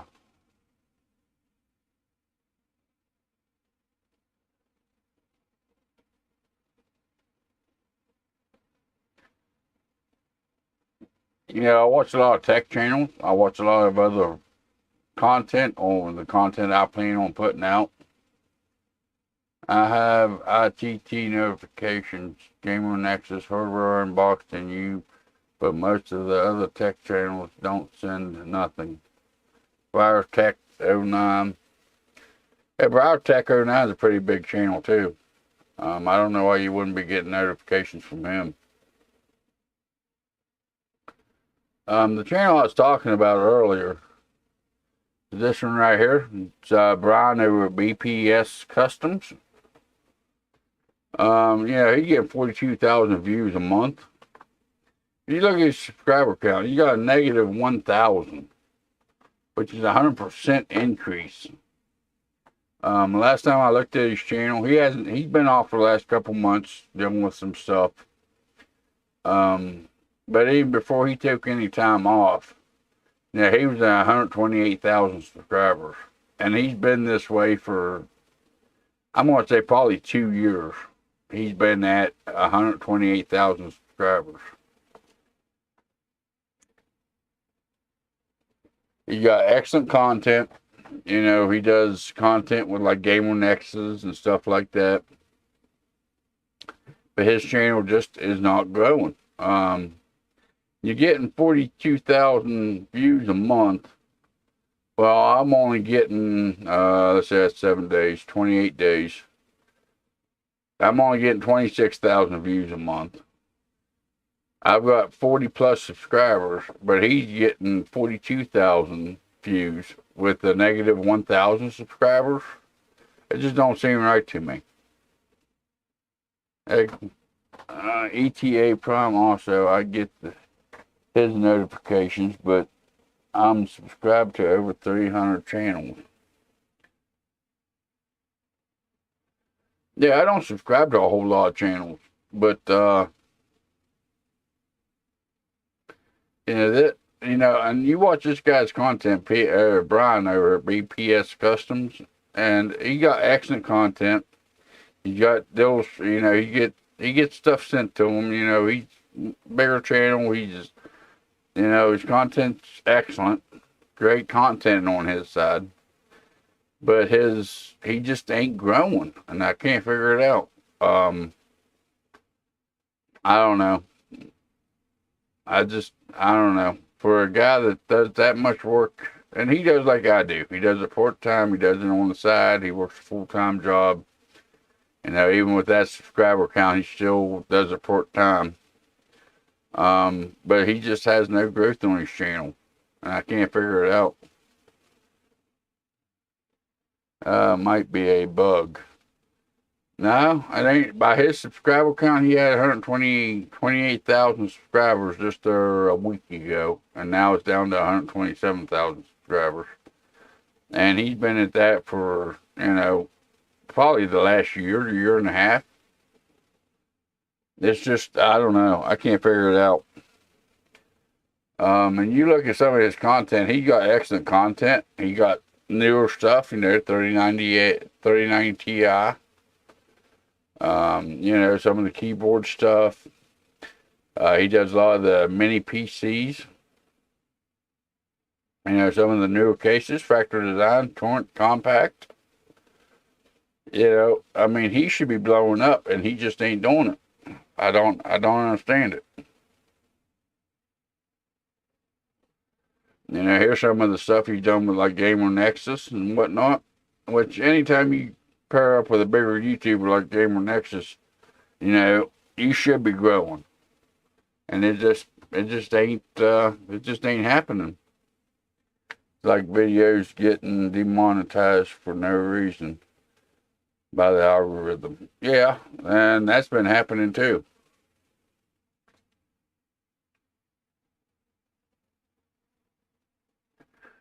I don't know. I don't know if YouTube is just changing so much on the background, on the backside, to where the stuff that they've already got implemented ain't keeping up, or what the deal is. It's just, you know, it's just crazy. Um, that's what I said. You know, I get very little subscribers each week, but I'll take what I can get. You know, and you can tell down through here. You know, like I said, like I mentioned earlier, you know, some of the BIOS updates and the overclocking, RAM overclocking, you know, them are the most popular videos on my channel.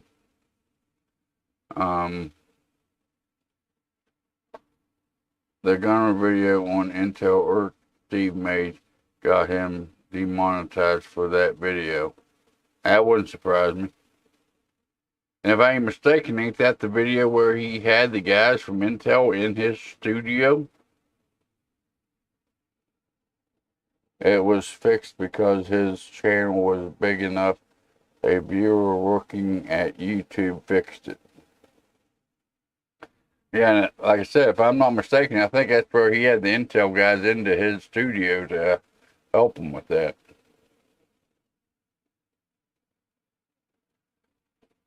And I realize, you know, a lot of my videos, I don't pick the best topics. And I think that's the big holdback on the channel and on the community.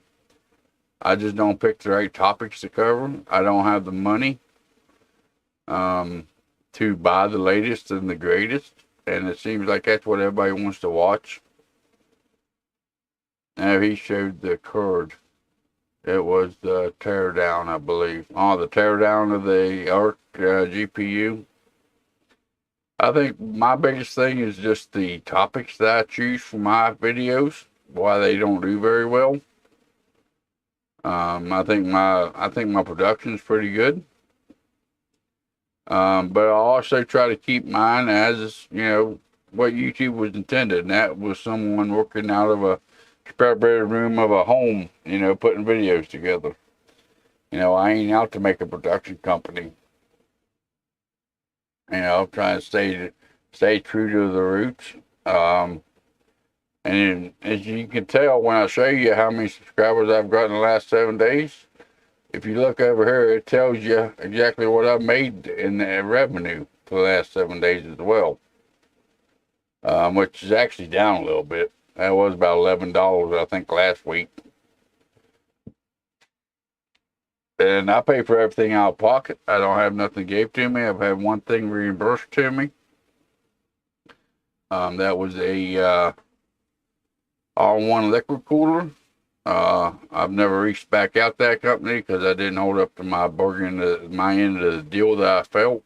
I told them it'd be at, you know, 1,000 views. I put out 2 videos on that AIO, and I haven't got the 1,000 views on the 2 different videos I put out on it. Live stream is still following smooth, so it was the mess up YouTube settings at fault.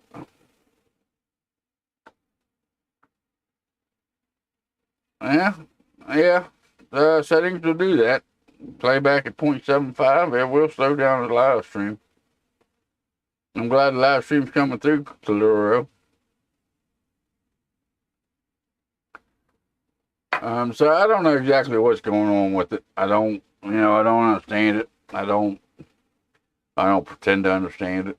But I'm still going to be here on the weekends, live streaming to you guys. Even though I get 2 viewers in each week. My videos don't do very well. I had the impression you were more drunk than you do usually.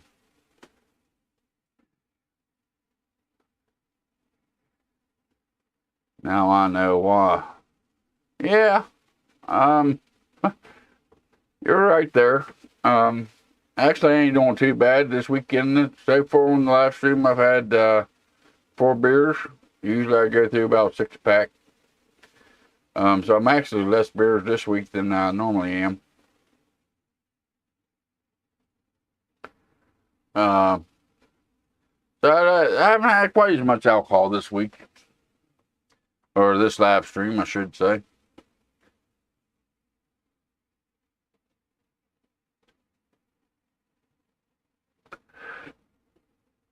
But as far as the videos go, it seems like a lot of people are more into the newer stuff, and I just can't afford that on my budget. But I'm going to keep putting out the videos that I can afford to do. Keep doing the best I can do. Keep improving where I can.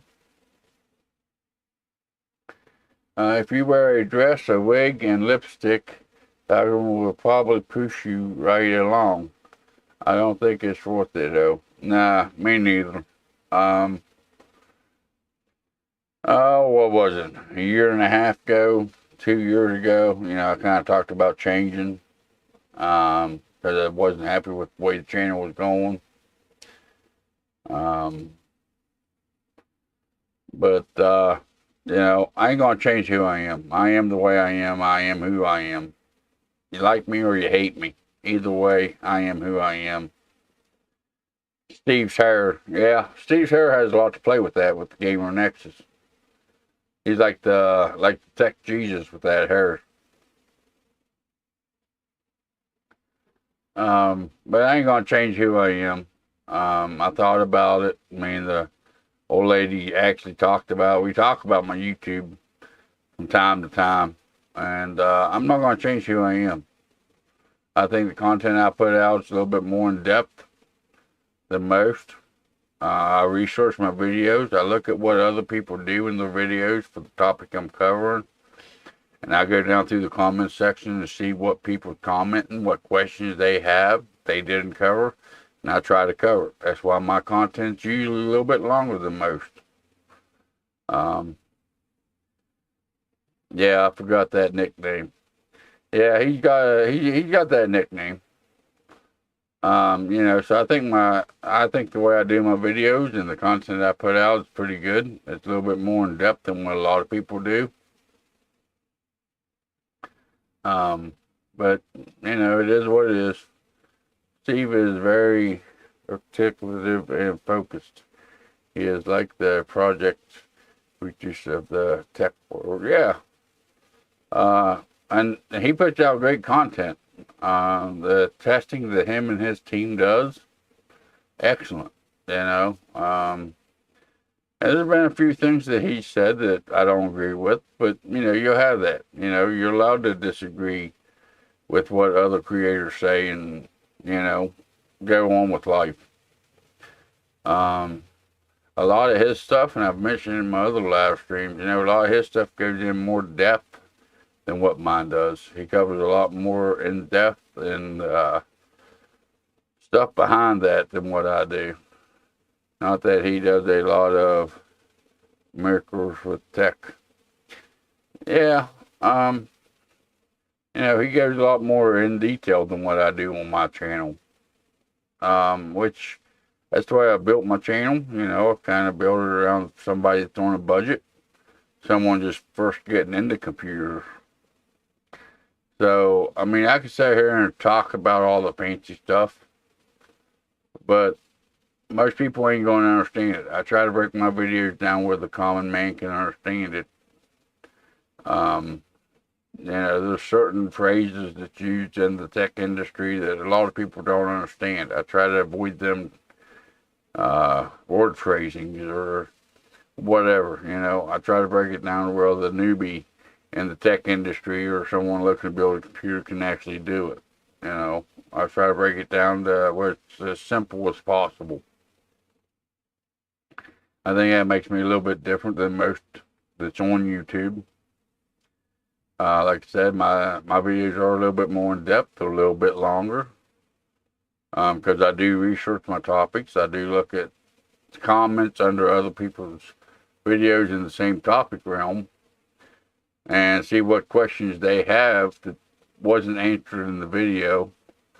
And most of the bigger YouTubers never answer back to the comments. So, these people have these questions that never get answered, so I try to cover them when I do my videos. That way, it's a little bit more in depth. It's, I kind of see where the viewer's coming from on the topic, and, it's like my RAM overclocking videos. Most people tell you turn on XMP profile and let it go. But the Ryzen CPUs, it ain't that easy.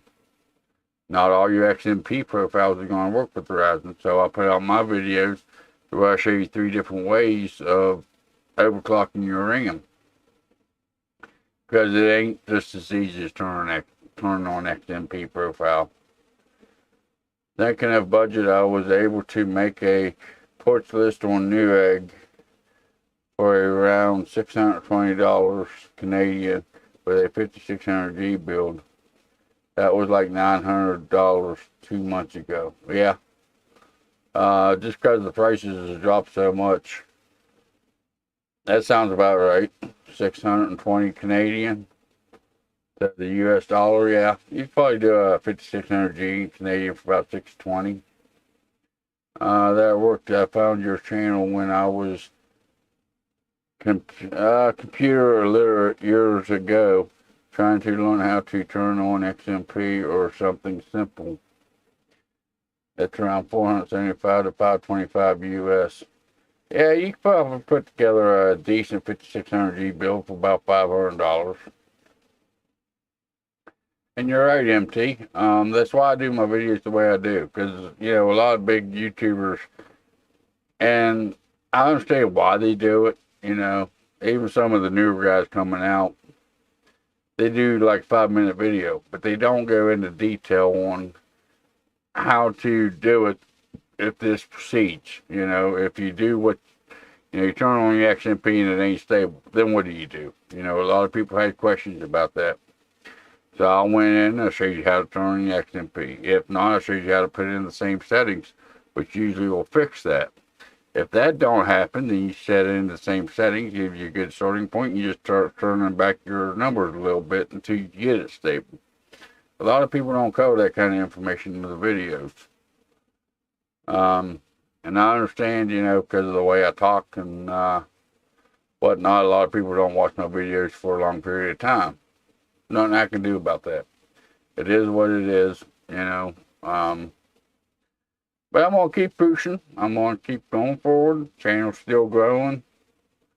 I'm at, over 2,000 subscribers on the channel, 2,000 community members on the channel. And I'm still making about $50 a month on the channel, which is about what I was making when I had 1,000 subscribers. Which that's alright, because I still enjoy what I do. I enjoy making the content. It gives me a reason to spend money on tech products. I don't, I normally wouldn't spend this kind of money on tech if it wasn't for the YouTube channel. So it gives me a reason. Plus, it's a tax deduction at the end of the year. So, yeah, MSI boards have the memory. Try the features to help get around those issues and to even OC the ramp. Yeah, but they still ain't gonna do as good as you can do manually, They got features in place to try to get you around the unstable XMPs, but you still do better on your own than what you can with them programs, usually.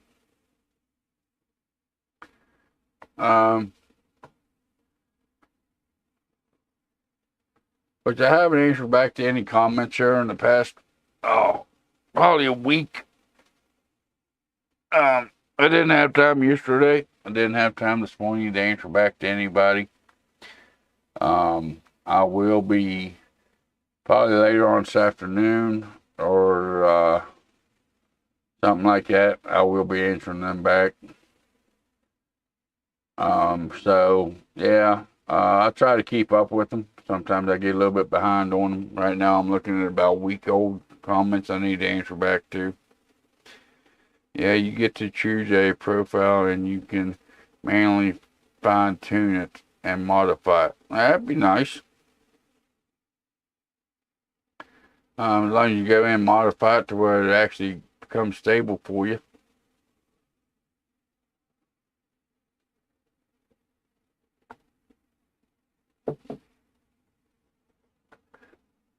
I'll be right back, guys.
All right, I'm back.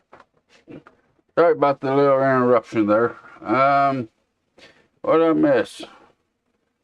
I used it to make my two DDR4 kits for, since it was two different cancellation kits of CL14 and CL16.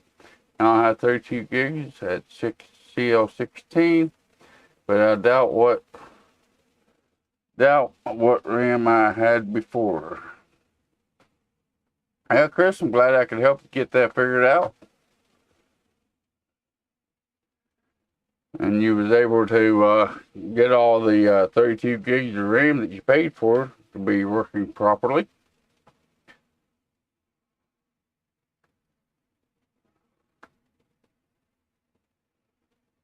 I switched all the RAM I had to free the 3600 megahertz CL16 since I had an extra kit doing nothing. There you go. Take advantage of what you've already got on hand. That's the way to do it.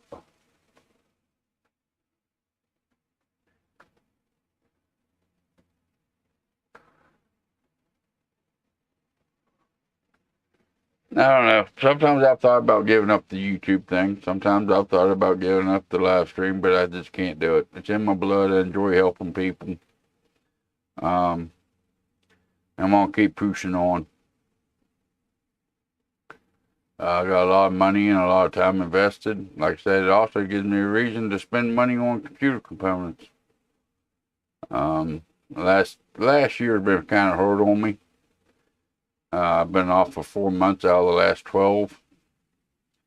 So I haven't been able to put the money out for the computer components that I'd like to. I put the green RAM sticks on the son's build I sold because he was a naughty boy. Oh, you can't have them naughty boys. That's alright. I'm sure you'll build him a better one here in a year or so.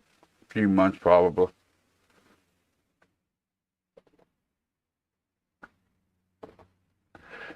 You probably already got one built for him and you're just holding back from him for now.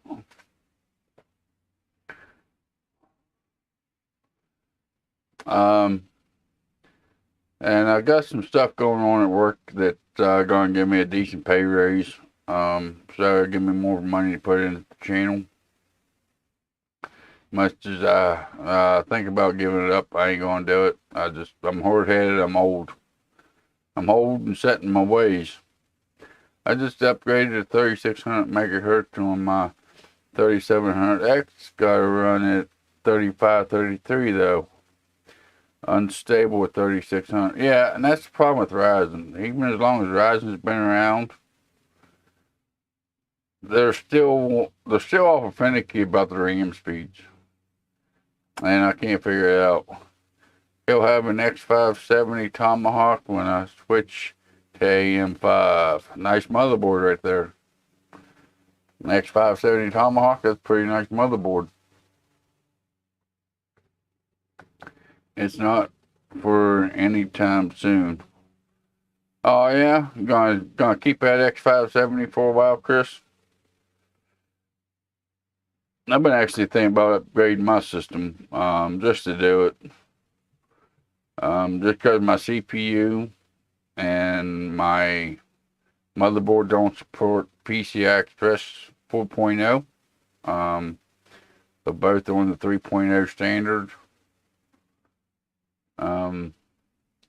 I've been thinking about it, but I also paid big money for my X3, my 3950X CPU, and still does what I need to do.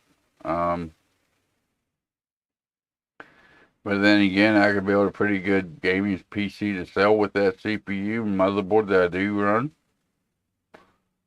But if I go with AM5, or if I go with Intel 12th gen or 13th gen, I'd want to go with DDR5 just because it's new standard.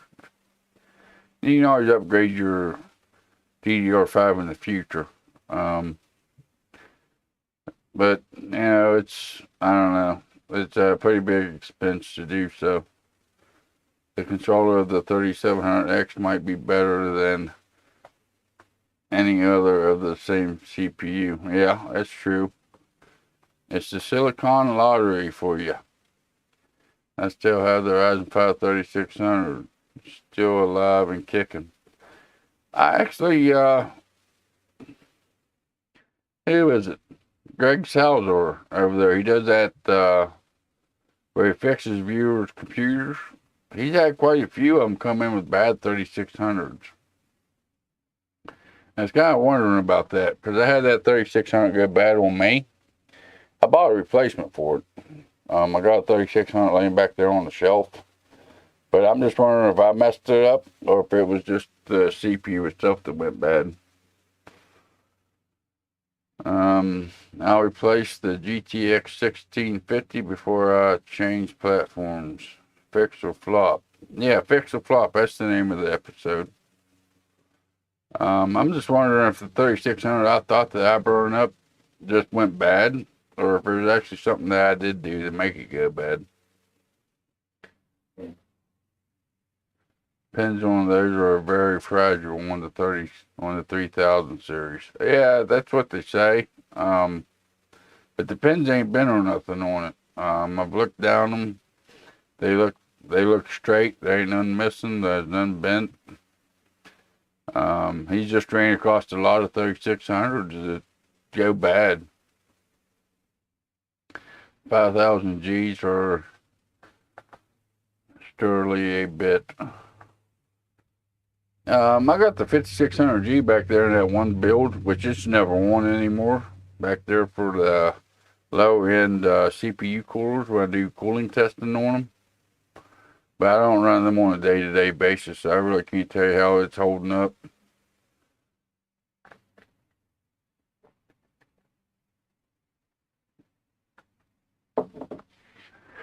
I'm probably going to build a 12th gen or 13th gen SFF machine so I can make some use of the 6400 Swift 150 cord. Feels basically useless in a PCI Gen 3. Don't know for non-G CPUs though. Yeah, if you're going to be buying the 6400, you need to go with a Gen 4 system. I know I'm going to leave some performance on the table when I put it in that old Dell Optiplex I got back there. Which, I don't know, once them videos is over with, yeah, you lose, yeah, that's what I was saying, you lose anywhere from 10 to 20% on the Gen 3 over the Gen 4 with that video card. And I've been thinking about that, excuse me. In the last few videos, I was talking about giving that Dell Optiplex with the 6400 in it away as a prize to somebody for the channel growth. I'm thinking I may build another system with it for that because it's going to lose so much performance on that Gen 3.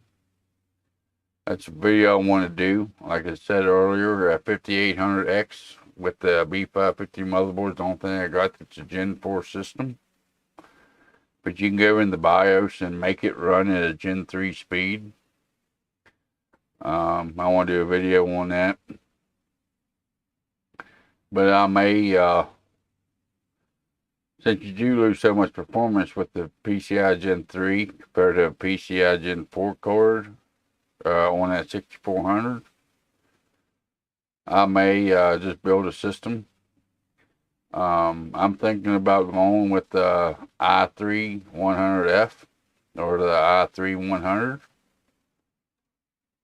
for another build with the 6400. I don't know if I can get it put together or not, but I may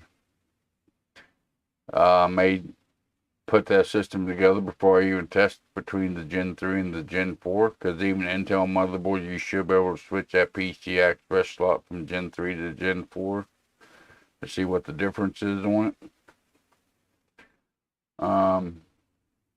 I just put another build up for sale a few days ago. I'll send you a link. Oh yeah, you got a build up for sale. Let's see what we got. Got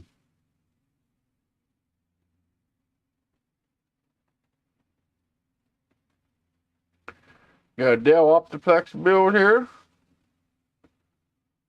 I ain't too worried about if you see part of my login for Facebook. Dell Optiplex Office Gaming i7 with a 1050 Ti.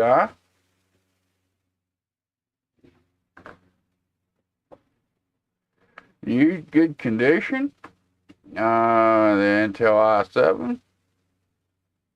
I strive to provide my community with a high quality computing solution. I specialize in custom built PCs or custom builds, but also offer some level of repair free. Feel free to contact me. Today's build is upgraded Dell Optiplex 710 mid-tier basic business class PC. It's running a Asus Dual 1050 Ti, Intel i7 3770, running 16 gigs of DDR3, dual channel, power supply to EVGA 400 watts, storage of 120 gig SSD boot drive, 500 gig WD Blue hard drive.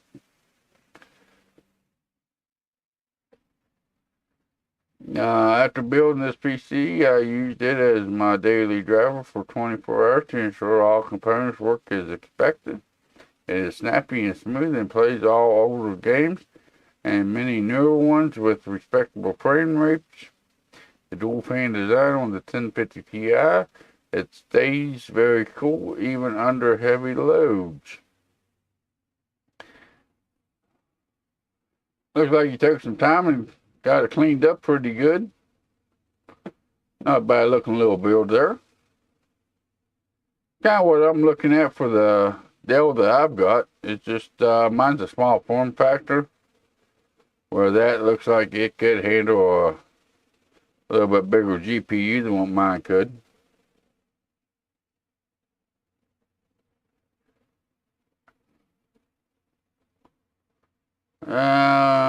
But I haven't seen anywhere else that iGPU overclock features I saw in the BIOS of the Asus Prime B558 Wi-Fi. Only Asus offers it, as far as I can tell.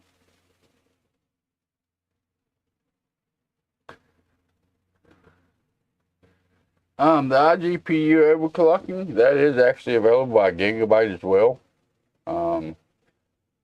The B450 actually offers an iGPU overclock.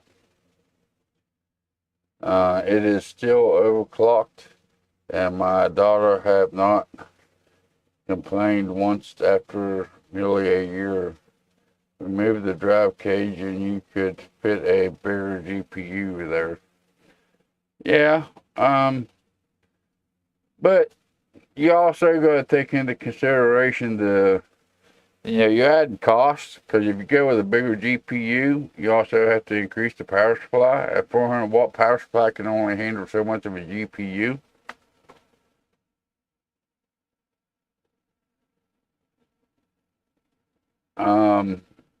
So if you would update the GPU, you probably have to go with a little bit better power supply. It's 400 watt? Yeah, EVGA 400 watt power supply. You got to keep that in mind too. So if you add a bigger GPU, and it depends on what the CPU can handle as far as the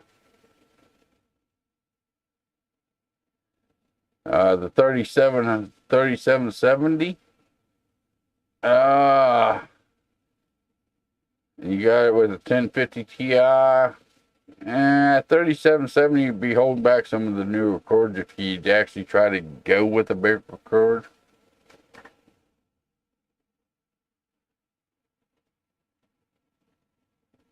Man, it looks like a nice clean build. Looks like you took time, cleaned it up nice. Just used a double-sided tape and an M2.5 SSD, and it would do the trick. Yeah, you could, but when you're doing a budget build like this, you're trying to save money, so you try to. And if he would, do that, what would he do with that 500 gig hard drive? He could put a bigger SSD in it, but what would he end up doing with that 500 gig hard drive? I mean, try to make them the best that you can with what you got that comes with. I'm sure that 500 gig Western Digital drive probably came with the pre-built system. And a lot of people are going to look at that extra 500 gigs and, say it's a pretty good deal because it does come with the extra 500 gigs of hard drive space. But that ain't a bad little build for $400. Not bad at all. I got the 1050 Ti for $70. Pretty good price for 1050 Ti. External enclosure to back up the system with McAfee Reflect. Yeah, you could.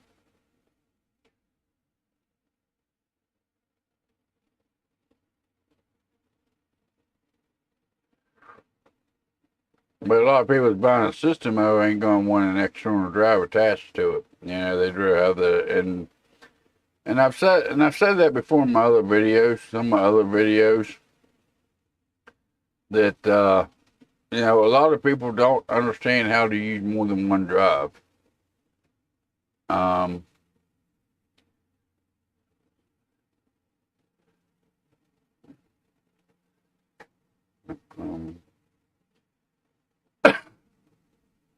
Yeah, it is a pretty good backup software. I normally don't use backward software. I usually don't use backup software. I do all mine manually. I just move from one drive to the other. Even on my videos, I do everything on my my M.2 SSD. And when the video is done, I'll save all the recordings and all the finished product onto my hard drives. I normally don't use a backup service, no kind of backup software. I just manually flip them over.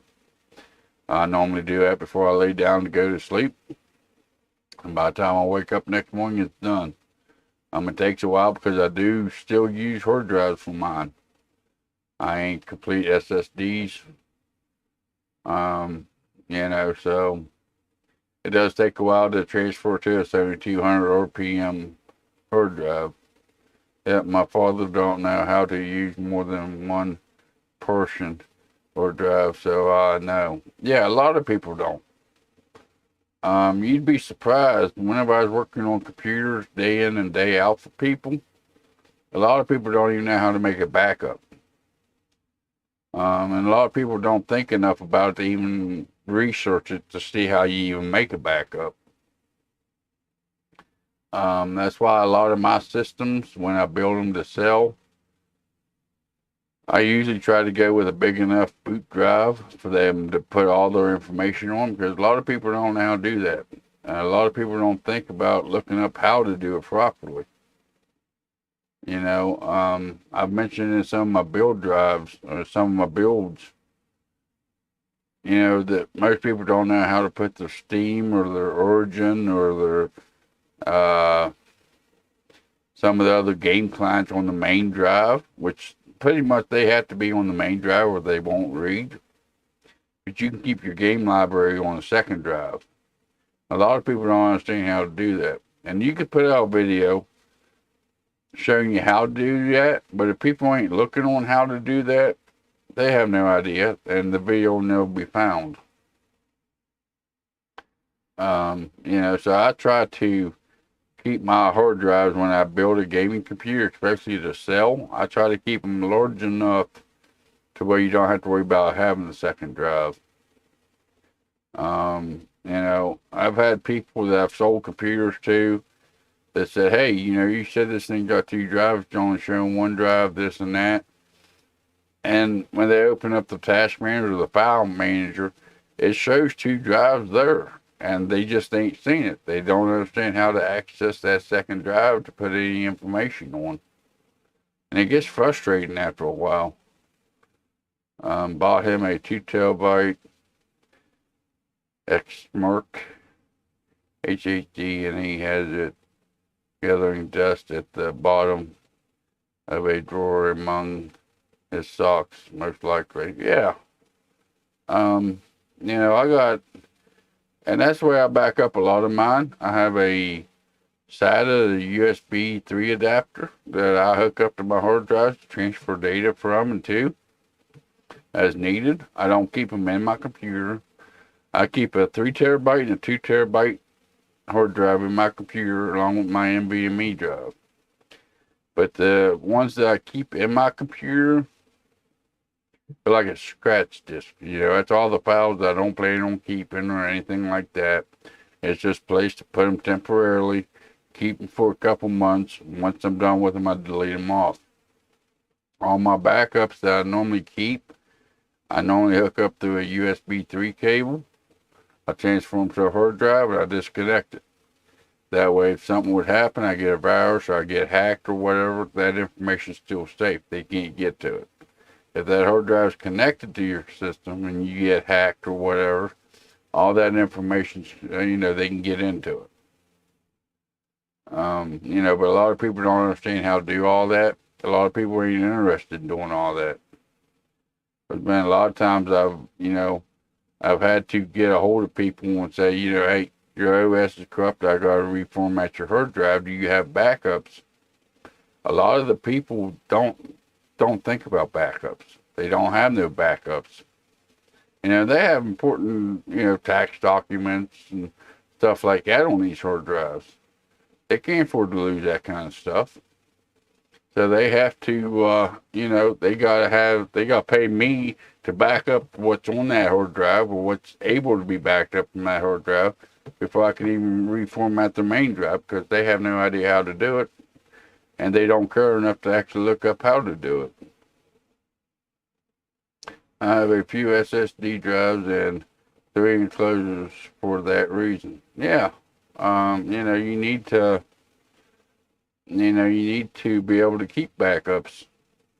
And a lot of my stuff, like my videos, my complete videos and whatnot, if I need them, I can always re-download them. But I still like to have that extra security or knowledge that it is still available to me on a hard drive locally. I don't have to re-download it. It's just, it's just the ease. The day I may want that footage, I need that footage, but the internet may be out or something like that. It's just easier to know that I have it on hand. An RX 570 would be a nice match for that 3770, but I couldn't find one locally. The 1050 Ti was an easy pickup though. Yeah, 570 would be a nice pairing for the 3770. And that's kind of the problem with the 3rd and 4th gen CPUs. If you actually look it up, there's a lot of the newer graphics card is getting more powerful than what the CPU can handle. Darwin does tech stuff. Just did a video on that. Where the 3rd and 4th gen i5 processors really can't keep up with the newer GPUs. They're just getting too powerful for them older GPUs. You're really starting to see the age difference on the 3rd and 4th gen processors compared to the more modern GPUs. Of course, he was putting, I forget which GPUs it was, but it was more of the moderate ones. I think it was the 6400 or the 6500 he was doing tests on. And the CPU was actually holding it back quite a bit. My data ain't on the PC, but I think to make a NAS to back up all the system at home and some external drives too to back up my personal files. Yeah, you could do that. Don't get me wrong, a NAS is a wonderful thing to have. It's a network storage device. Anybody on the network has access to it.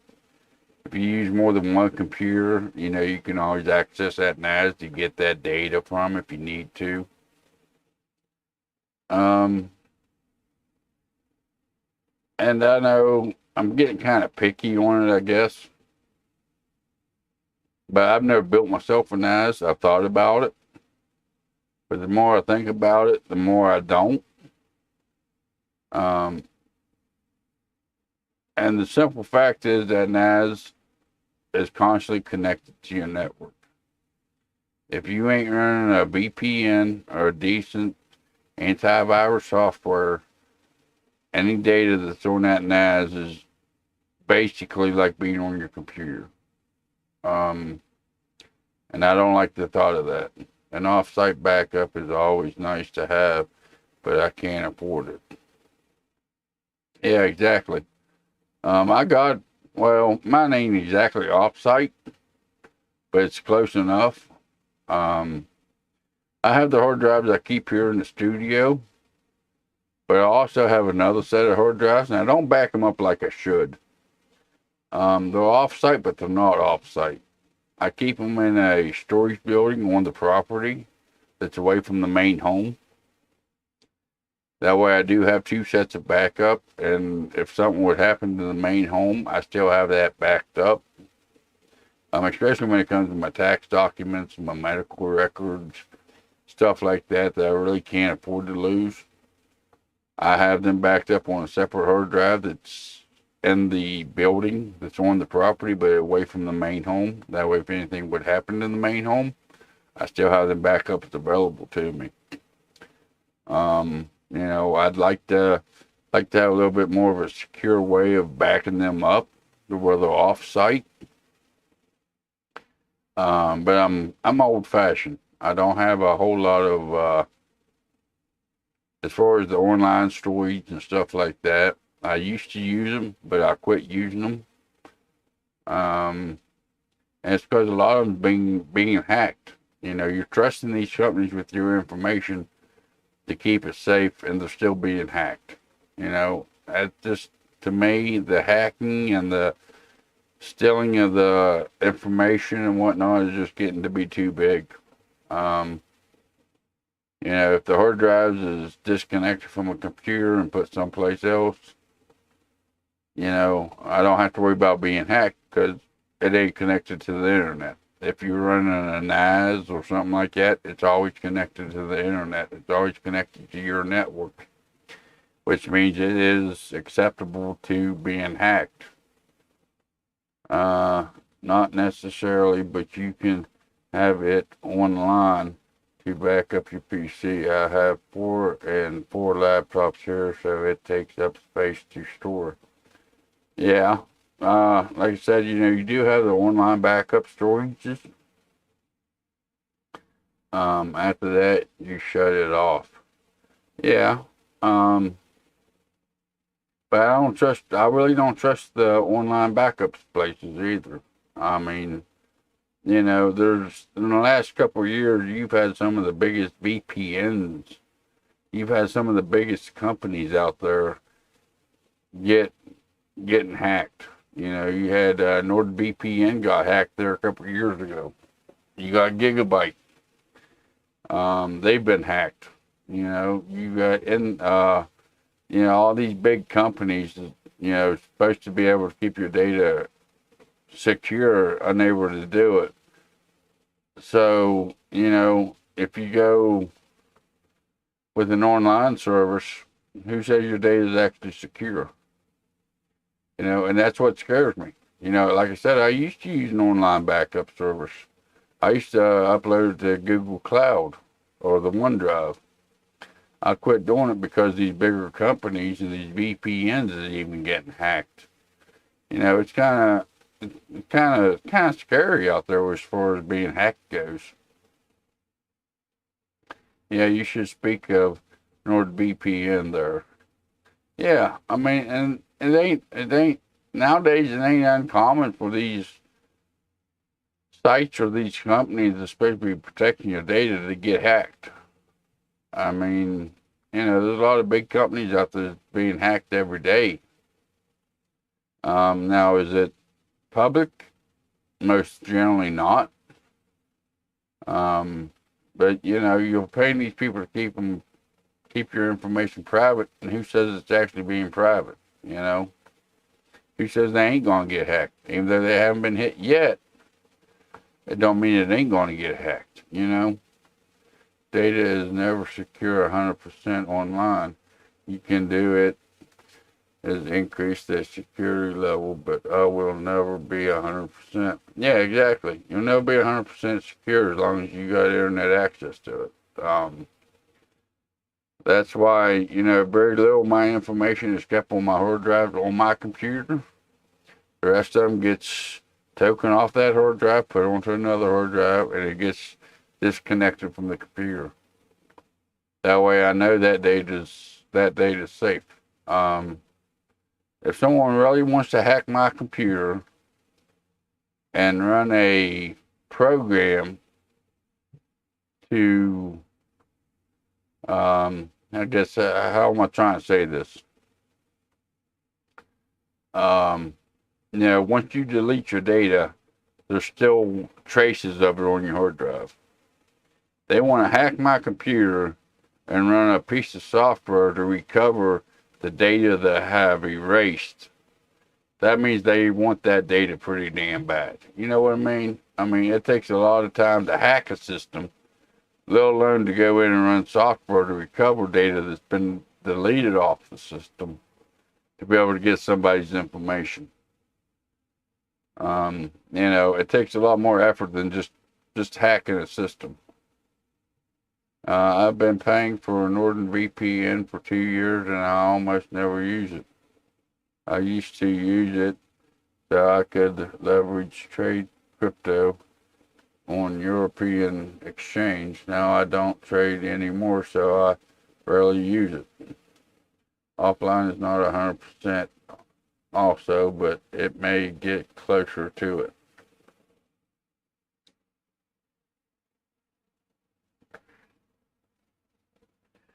Yeah, I don't use a VPN. I used to use VPNs. They started getting hacked, so I quit doing it. I used to use online storage. I quit using it because they're getting hacked. Offline is not 100%. Like I said, if someone's going to hack my system and then run a recovery system software to be able to recover my data, that means they want my data awful bad. And most of what they're going to find ain't going to be nothing important. It's going to be old videos I deleted. It's going to be recordings of videos that I did. It's going to be stupid shit they're going to get off my hard drives, even if they run a recovery software. And they're going to have to dig through all that BS recovered data to be able to find my important tax documents and this and that was deleted, 8 months ago, 9 months ago, when it was deleted, or 6 months ago, whenever it was deleted off my system. I'm going to have to look through all that BS to be able to find that important information on me. And most hackers ain't going to take the time to do that. Now, they're going to hack your system. They're going to find what they can find on your system and be gone. They ain't going to take the time to dig through to recover your data to be able to find what they want to find. If they can't find it quickly and easily, they ain't going to be interested in your system. Drives can be stolen or destroyed for many reasons. 2.5 hours in the stream already. Yep, 2.5 hours looks like. Is that what it's been? Yep, 2.5. 2 hours, 32 minutes, and 15 seconds at this point. Drives can be stolen or they can be destroyed. I can understand that too. But still yet, if it's, how to say this, I don't know. If it's in my building, inside of a lockbox, what's the chances of a thief breaking into my particular building on my property to steal my hard drives? They're going to be more likely to take my lawnmowers, my ATVs, my four-wheelers, my side-by-sides, my weed eaters, my air compressors, my hand tools. They're going to be more willing to take that kind of stuff out of my building than they will be actually looking for a hard drive that holds my social security number or my tax document file number or something like that. There's enough stuff in that building that holds value where they won't be actually looking to steal my hard drive to get my social security number. Because it's going to be a lot easier for them to sell stolen four-wheeler or an ATV or a side-by-side or a lawnmower or a weed eater or, a big old air compressor. It's going to be an easier flip for them to sell that than to sell my social security number. And most generally, because of the way my building's set up, they'll never get back to that lockbox that's got my hard drives in it. Most common thieves probably couldn't plug a hard drive in, let alone recover the steal data. Yeah, exactly. With an offline NAS, you can get hacked. You use it, although to back up systems and individual drives. You may even encrypt the backups and do intermittent backups. They help a lot to get back to an earlier state. Yeah. Speaking of encryptions, I don't like encryptions either. There's a reason for this. All my passwords to my accounts are wrote down in a book. They ain't memorized by Google. They ain't memorized on my computer nowhere. They're all written down in a book. There's only one copy of that book. So if something happened in my home I would lose all my logins. And to encrypt something, you have to have a password. And I am very bad about remembering passwords because you have to change them so often.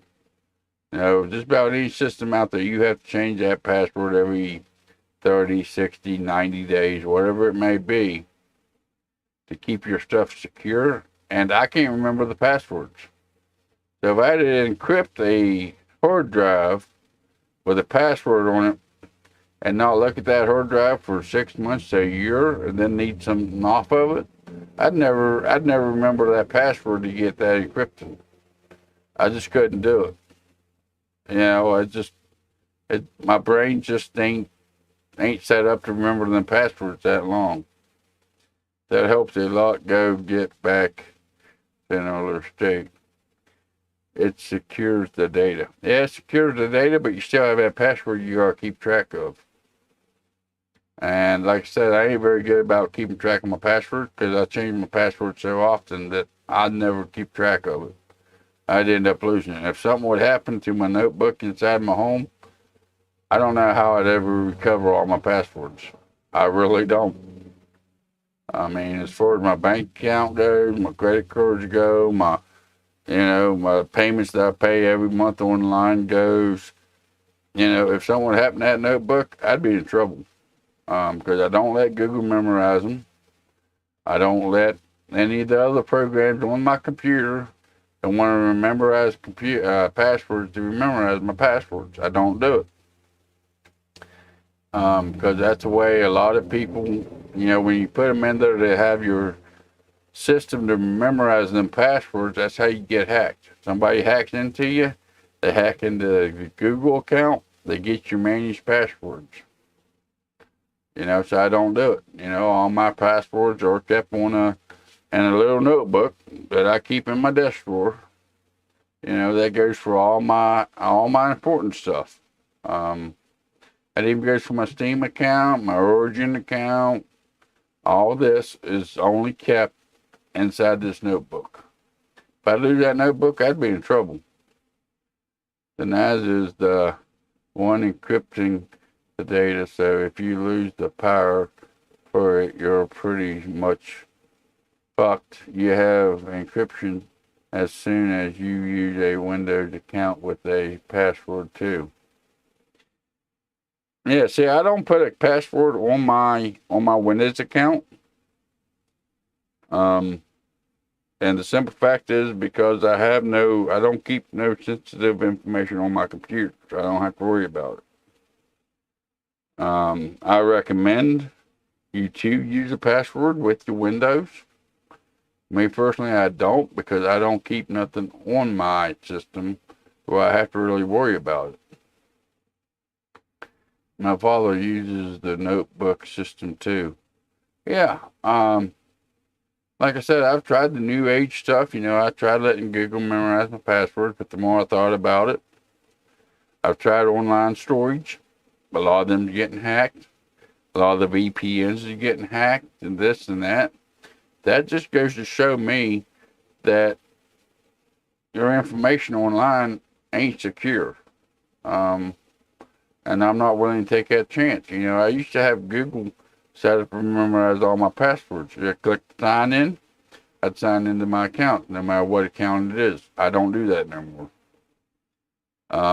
You know, I went in and deleted all of them out. And every time I log into the account, it asks me, you want me to remember the password, the username and password? No, I don't. I don't want them to memorize it. I don't, you know, I'd rather trust my notebook than me keeping track of this notebook over someone hacking my system. You know, maybe you call me old school if you want. You call me out of date if you want. You can call me whatever you want to call me. That's the way I do it, and that's the reason why I do it. I do not trust none of these modern systems to keep my information private. I'm old. I'm sorry. On a laptop, yes, I would recommend it. Someone moves it a lot, but it is still of no use at home. It's why I hate the TPM 2.0 thing of Windows 11. Yeah, I hate the Windows 11 TPM 2.0 as well. Encryptay is part of its job. Yeah. Um, and still yet you still have the password. If you don't have that password, you can't even get your own information. Like I said, I keep all mine separate. You can hack into my system right now if you want to. You ain't gonna find nothing. There's nothing of importance that's kept by this computer. I don't trust systems. I don't trust. I'd rather keep my stuff private to myself. Um, I don't trust technology to keep it going.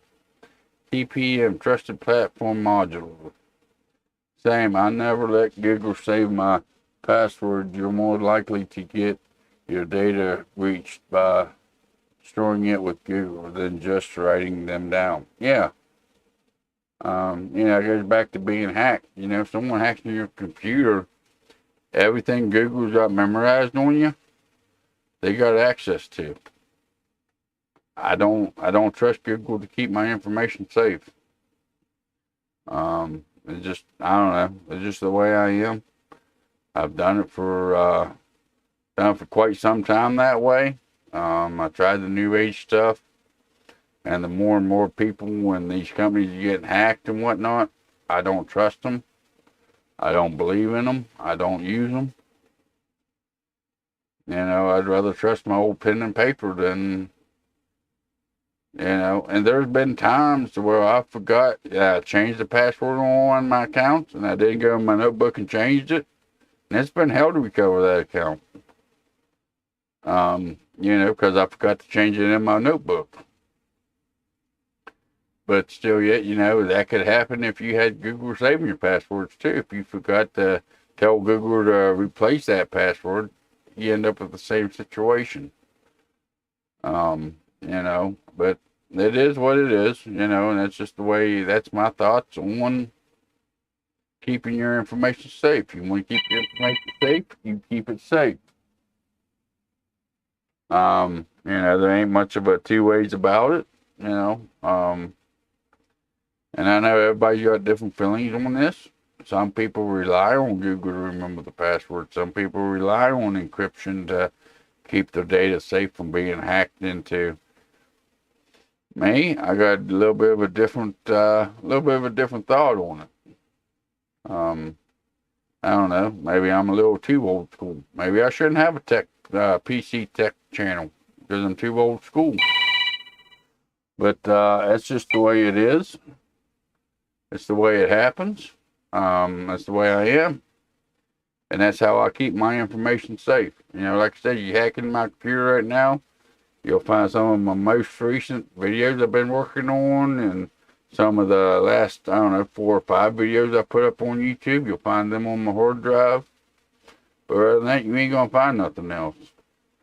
Spectre security flaw on CPUs is still a threat if your BIOS has not been updated. Yeah, I believe that Spectre security is going to stay around for quite some time.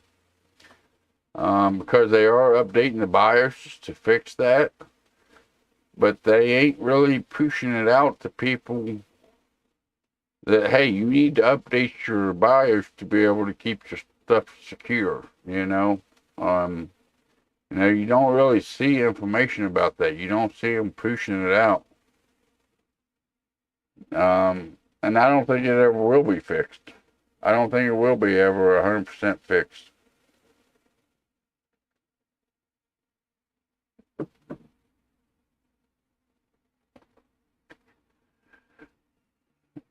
Yeah, it can still be exploited.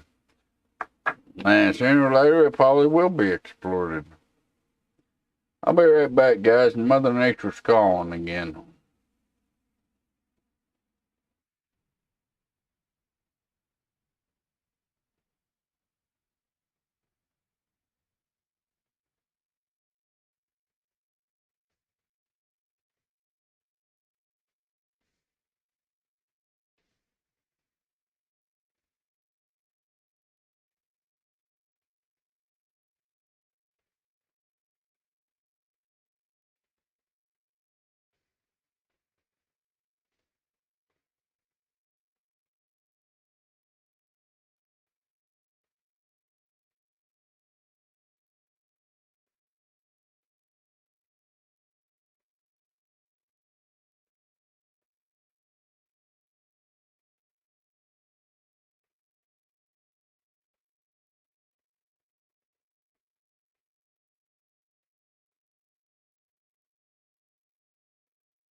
Alright, I'm back. Sorry about that. Mother Nature called a little bit there.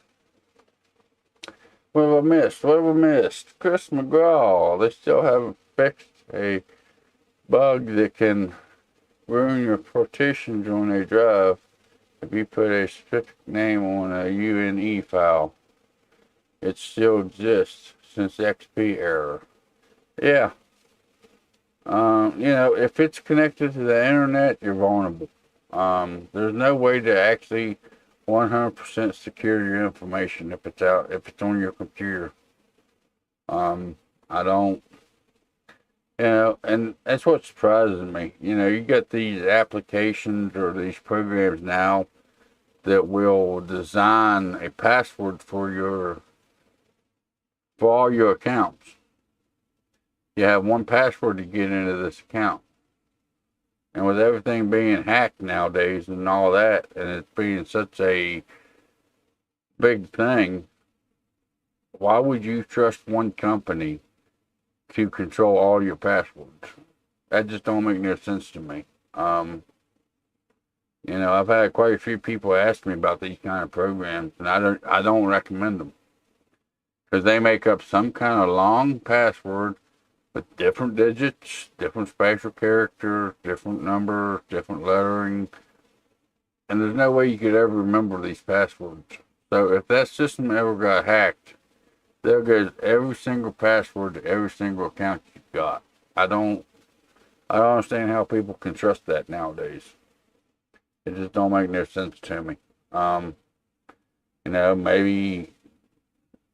Maybe more people got more trust in technology than what I do, but I don't trust them. I don't trust VPNs. I don't trust these big companies with my information. I give them very little, no more than what I have to. That's like I've been actually contemplating it. When I bought that 6400 GPU back there, it came with a game bundle. I gotta go on AMD's website and create a new account that I've never created before to be able to put in this passcode to an email they sent me. Be able to redeem these free games.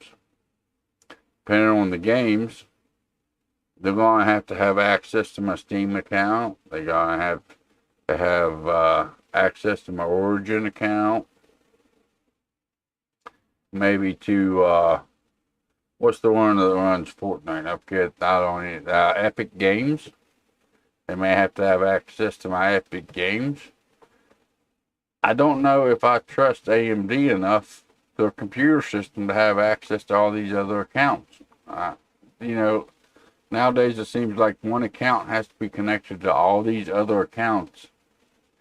That it ain't funny. You got Facebook that's on your phone. If you have Facebook on your phone, it wants your text messages to go through its Messenger app. Facebook almost wants to take control of your phone to go through it for any activity on your phone. I just don't trust them. I don't know. To me, it's too much of a risk. It's too much of a, I don't know. Maybe I'm just too old-fashioned. I don't want my information out there, but to me, it's just, I don't know. I don't understand it. I don't, people are getting way too dependent on a computer and the security of a computer. Computers are wonderful things.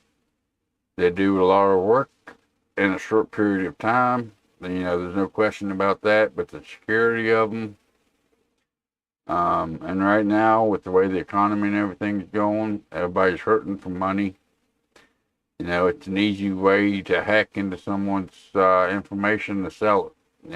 It's just it seems like here in the past year or so, a lot more hacks have been happening. A lot more people have been hacking into systems to get your information.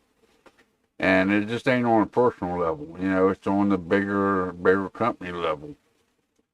I don't know, just something maybe you want to think about. Something you want to think about, how many people can actually get access to your information. Here recently, I changed my cell phone number. I had to because I went from one carrier to the other, so I had to change my cell phone. I understand why whoever had the cell phone number gave the cell phone number up, because a lot of the time I get spam calls, and it shows up as a spam call or initial, possible spam call. So I understand why they gave up the number. It's just another example of how people can get your information so easily.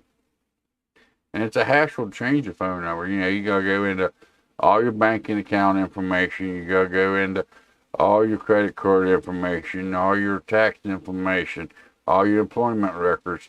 You gotta change this phone number with all these different companies, let alone everybody on a personal level that you want to have your phone number. It's just a big hassle because, apparently someone sold your phone number. I don't know. Technology is a wonderful thing, but there's still downsides to it, and I don't think you ever get it changed. Like I mentioned, it seems like here in the past year or so, hacking has become such a big industry and such a big problem in the U.S.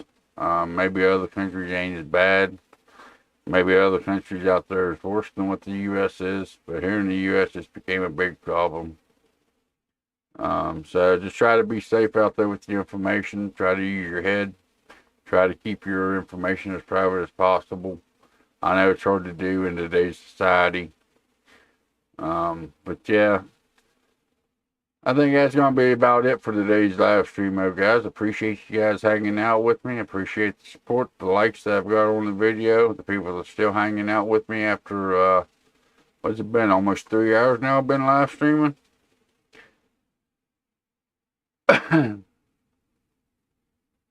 But I think I'm going to pretty well wrap it up for today's live stream here, or this video, whenever it goes to video format after the live stream ends here. I appreciate y'all hanging out with me. I hope you got a little bit of information out of today's video or live stream. Everything we talked about at the beginning of the live stream will be linked in the description below. If you want to do some more reading on the articles, you're more than welcome to do so. Don't forget to do all that fun YouTube stuff on your way down to that description box. Like the like button, the subscribe button, the notification bell, the comment section down there. Let me know what you think about what I'm doing here. Maybe you think I'm getting too drunk on stream. Let me know. Put it in that comment section below. The like button's down there. Whatever it may be. If you have any video ideas or something you'd like to see me cover, put it in that comment section below as well. I do read them. I do answer back to everybody. It may take me a while to answer back, but I do answer back to everybody. You all have a good day. I'll see you in the next video or live stream.